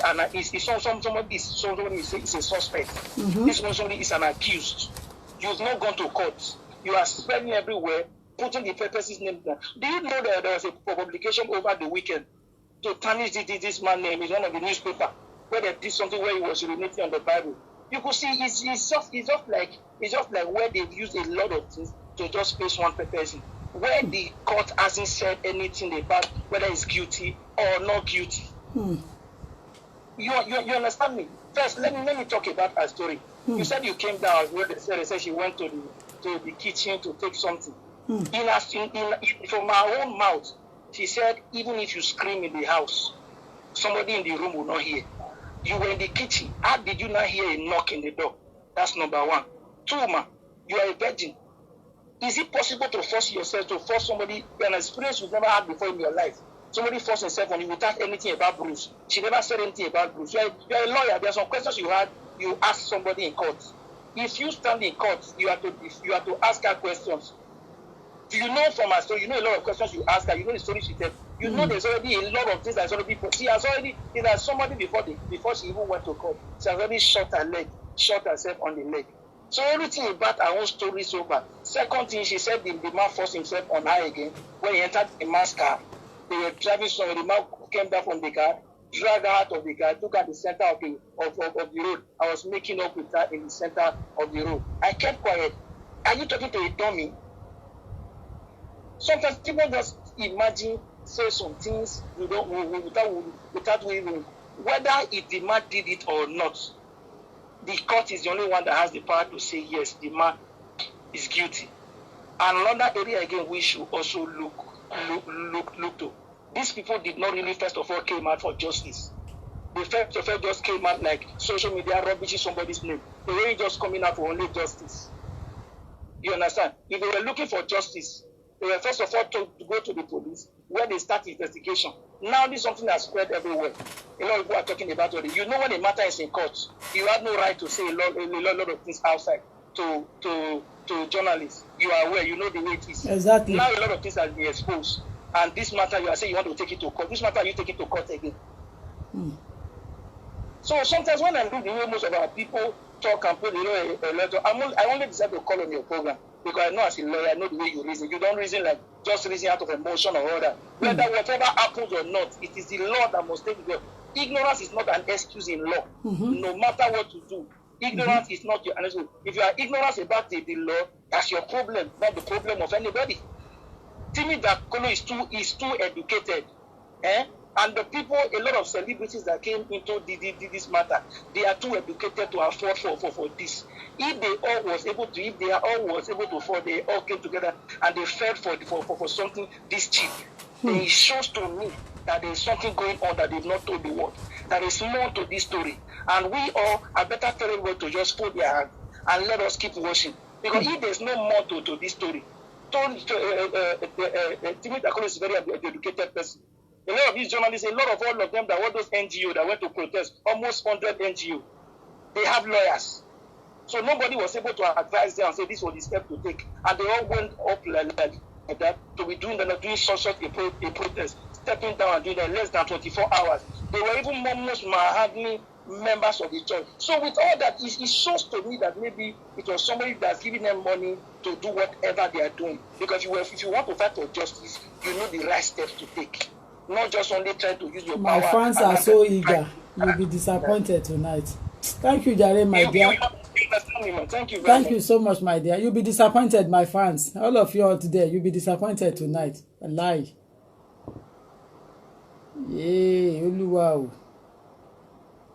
I wonder.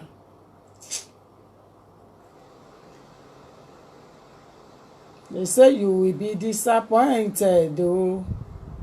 Don't be disappointed.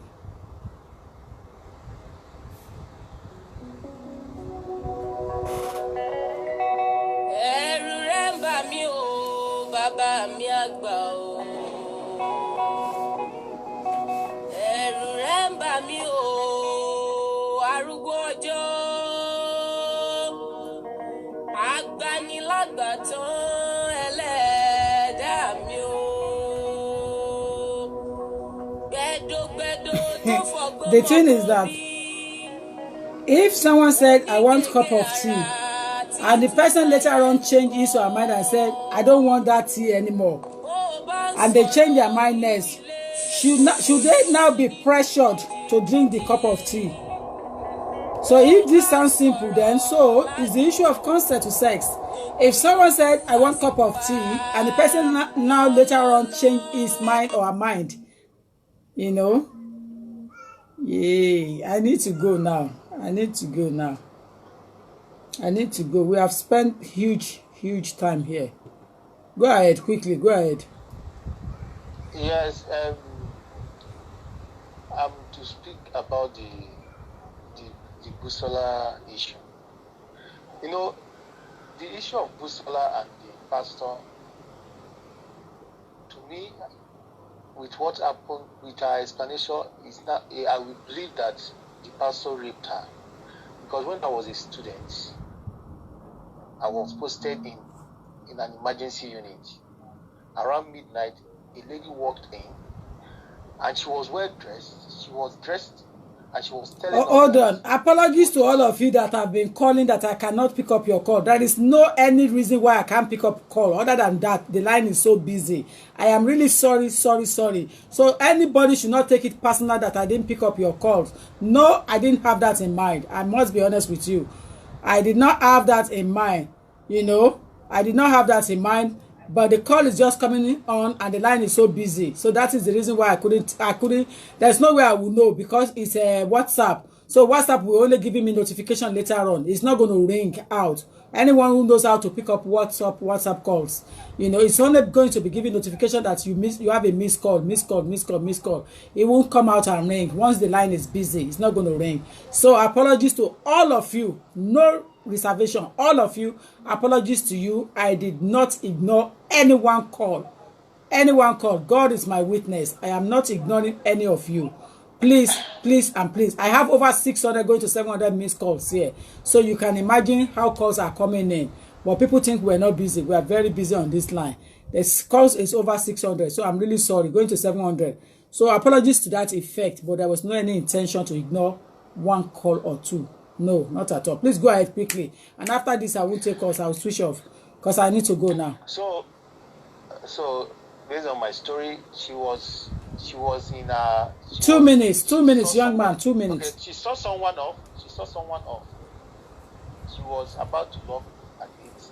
Then someone walked in and showed her knife and walked her inside the room and told her to pull her clothes. She was scared. She had to pull her clothes, and the person get into her. After everything, the person was still pointing the knife and told her, put on your clothes. If I hear faith, you are dead. And that is how she did not mention anything. The person walked away. Then later she came to the hospital and she was explaining this to us. We, the doctor and I here, we did not believe what they were saying and what she was saying then. But based on this story, I tried to reflect the way she was narrating the story to us that time. This is now, this makes me to believe that what Busola is saying is pure truth. Based on some people, most African, most African women are not trained to be open, to speak out. They are not trained to. They say most of them are trained to be. They are scolded when being trained. So all these things affect them psychologically, and a little thing makes them to be frightened, and they will just submit to a little threat. So, but let's see what the outcome will be in the law court. But to me, I believe that the pastor raped her. That is my contribution. Thank you. Thank you. I'm not taking calls anymore, regardless of. So please let us just understand that I'm not taking calls anymore. I have to go now. Ladies and gentlemen, I want to appreciate all of you. But in a situation whereby you ask somebody to take something from you and the person changed their mind from not taking it, you cannot force the person to take it. A cup of tea is a typical example. If you want to offer me a cup of tea and I withdraw my mind and change my mind that I don't want that cup of tea anymore, are you going to force me to have a cup of tea? It's as simple as that. If you haven't seen it, I suggest that you should think from that angle. You understand? Or somebody that they burgle their house and you're asking them, what did you do before they burgle your house? That is not the point. The point is that the house was burgled and you need to conduct an investigation to know who and who carried that attack out. you know, so there's no time to go through any other thing. Ladies and gentlemen, I want to appreciate all of you. I love you, and I want to say thank you for watching this program. I respect all of you, and I understand your concern. But as a lawyer, I have put back my heart. I cannot stand to take emotion or emotional things when it comes to working as a lawyer. This case is already in the public. The case of Biodun and Busola is already in the public arena, and that is why it's going gaga, and it's messy. It's so messy that people are speaking on ESA. They have not allowed law to take its course. Many people are saying they investigate. Investigate what? Investigate what? When you say you investigate, have you taken Busola to hospital to go and do a test? Have you put Biodun into one corner of the room, sit him down as a mother or as a friend and say, between you and I, tell me the truth, what happened between you and Busola in so year? Have you thought about that? Have you also think about the age that Busola may be at the time when it happens? At the same time, have you also thought of the reason why Busola go and babysit again after when Busola said that she's been raped or somebody forced her to have sex with? Why did Busola go and have babysit for Biodun again? On what ground? Why would Busola babysit for Biodun's wife? They are almost on the same category, on the same level at the time, about around same age. So why should Busola go and babysit for Biodun's wife? Because it's not only Biodun she babysits for anymore, she's babysitting for Biodun's wife at the same time. So I don't see any reason why Busola should go back there and go and babysit for Biodun's wife. Do you understand? And then Biodun, as a man of God, whatever happens to Biodun, we teach other pastors lessons. Whether you are a male pastor or a female pastor, you should be a role model and try to show to the world at large, you know, a good example. So whatever happens to Biodun Fatoyinbo will be an example to others. Also, coming back to Busola issue, anybody that doesn't have a story in depth and investigate and conduct medical search on it and even do medical search on Busola, you will not be able to have a conclusion on this problem at the moment. What you have to do is to allow the court to take its course. Put everything back to the court. It is not something that anybody can discuss and be talking about. But because it's in the public arena already, it's in a mess. The situation is in a mess. As Nigeria is at the moment, it is likely that case will not see an end. Because the situation going through that kind of matter, ordinary landlord and tenants in Nigeria, they messed up in court, they cannot do it successfully. So, not to now talk of rape case. Rape matters involves a lot of investigation over here in England. Many evidence you have to put forward. So there is clearly going to be at the end of the day that the case will be thrown out of court. The case will not go through the proper procedure that Busola may be thinking she's looking for. At the end of the day, it will definitely affect Biodun's career, Biodun Fatoyinbo's career, because he has made mess up of himself. He has used his position in a wrongful way, in a wrong manner. But at the same time, this is a lesson for ladies, women out there, that you throw yourself into men, and men also that cannot close their eyes, that cannot mind their business, especially the so-called women of God, that you are so filthy in a way that you are in the world, you cannot put yourself together and confide yourself to Bible alone. When you are leading, you have to lead by an example. So if Biodun is punished, Biodun Fatoyinbo is punished as a result of this incident, then others will learn lesson from me. They will sit tight. They will take common sense from me. So that is my conclusion. It's a lesson for others to learn, both from Biodun Fatoyinbo's side and from Busola Dakolo's point of view. It's a lesson. Why would you go and babysit for Biodun's wife? Because you are almost more or less in the same age rank. So why Toshima Sheru, you know? Exactly. So both of you, at the end of the day, you are in a wrong lane. You have done something wrong, both of you. Both Busola and Biodun Fatoyinbo, and you have got it wrong completely. So I am going to leave you to court to decide. I am not the judge that is sitting. I am not in Nigerian jurisdiction. But I know if care is not taken, there is every possibility that the case will not see to the end. The case will be thrown out. Ladies and gentlemen, I can't love you less. Wisdom. Ew. May the God Almighty allow you to excel in everything you do in the name of Jesus. Ọlọ́run á fàyè gbà yín nínú ìṣerere. Ọba àná, ọba òní, ọba láíláí, ọba tí ò yípo padà. Àwí má yẹun. Àlèwí lè ṣe lèwí olórí ayé. Ó máa dúró tì yín.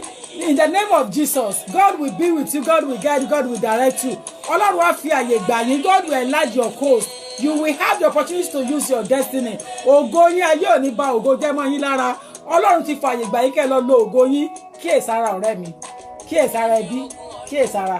Ẹ má wò mí níran o, ẹ̀yin ogun ọ̀run. Ẹ má wò mí níran o, ó sọ lẹ́fẹ̀ẹ́. In everything you do, ask for wisdom. Because I see all your arguments and I love you all. Yo.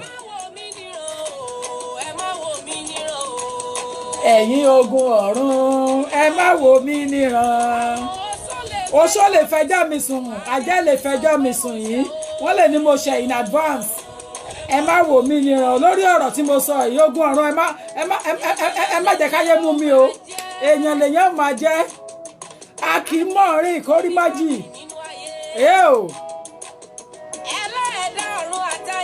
Yay. Ẹnu gbẹ̀mí Táíwò ń bolo wà. Bolo wà. Ẹ̀yin kẹ̀ báwo ni ẹ̀yin kẹ̀ ẹ̀ dá mọ̀?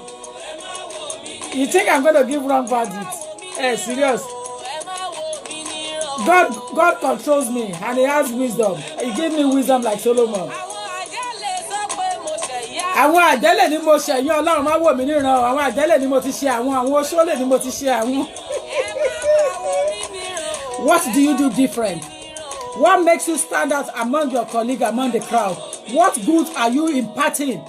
It's not about wealth. It's not about money. It's about influencing the people in the society. It's about imparting the people's life. It's about making people happy. Everything's not about money. Imparting the society, the community is what we're talking about. Exclamation! Hashtag no to rapist. No to rapist. No to rapist. Thank you, ladies and gentlemen.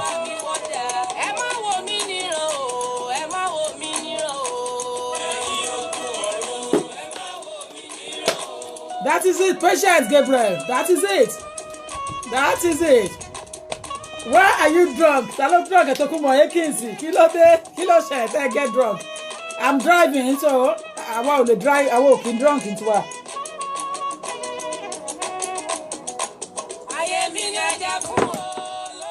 I have to go before the system shuts me down. It's only 4 hours. You're allowed online. I think I started about 5 o'clock or after 5 with the music. So I've got to go now. Ladies and gentlemen, bye for now.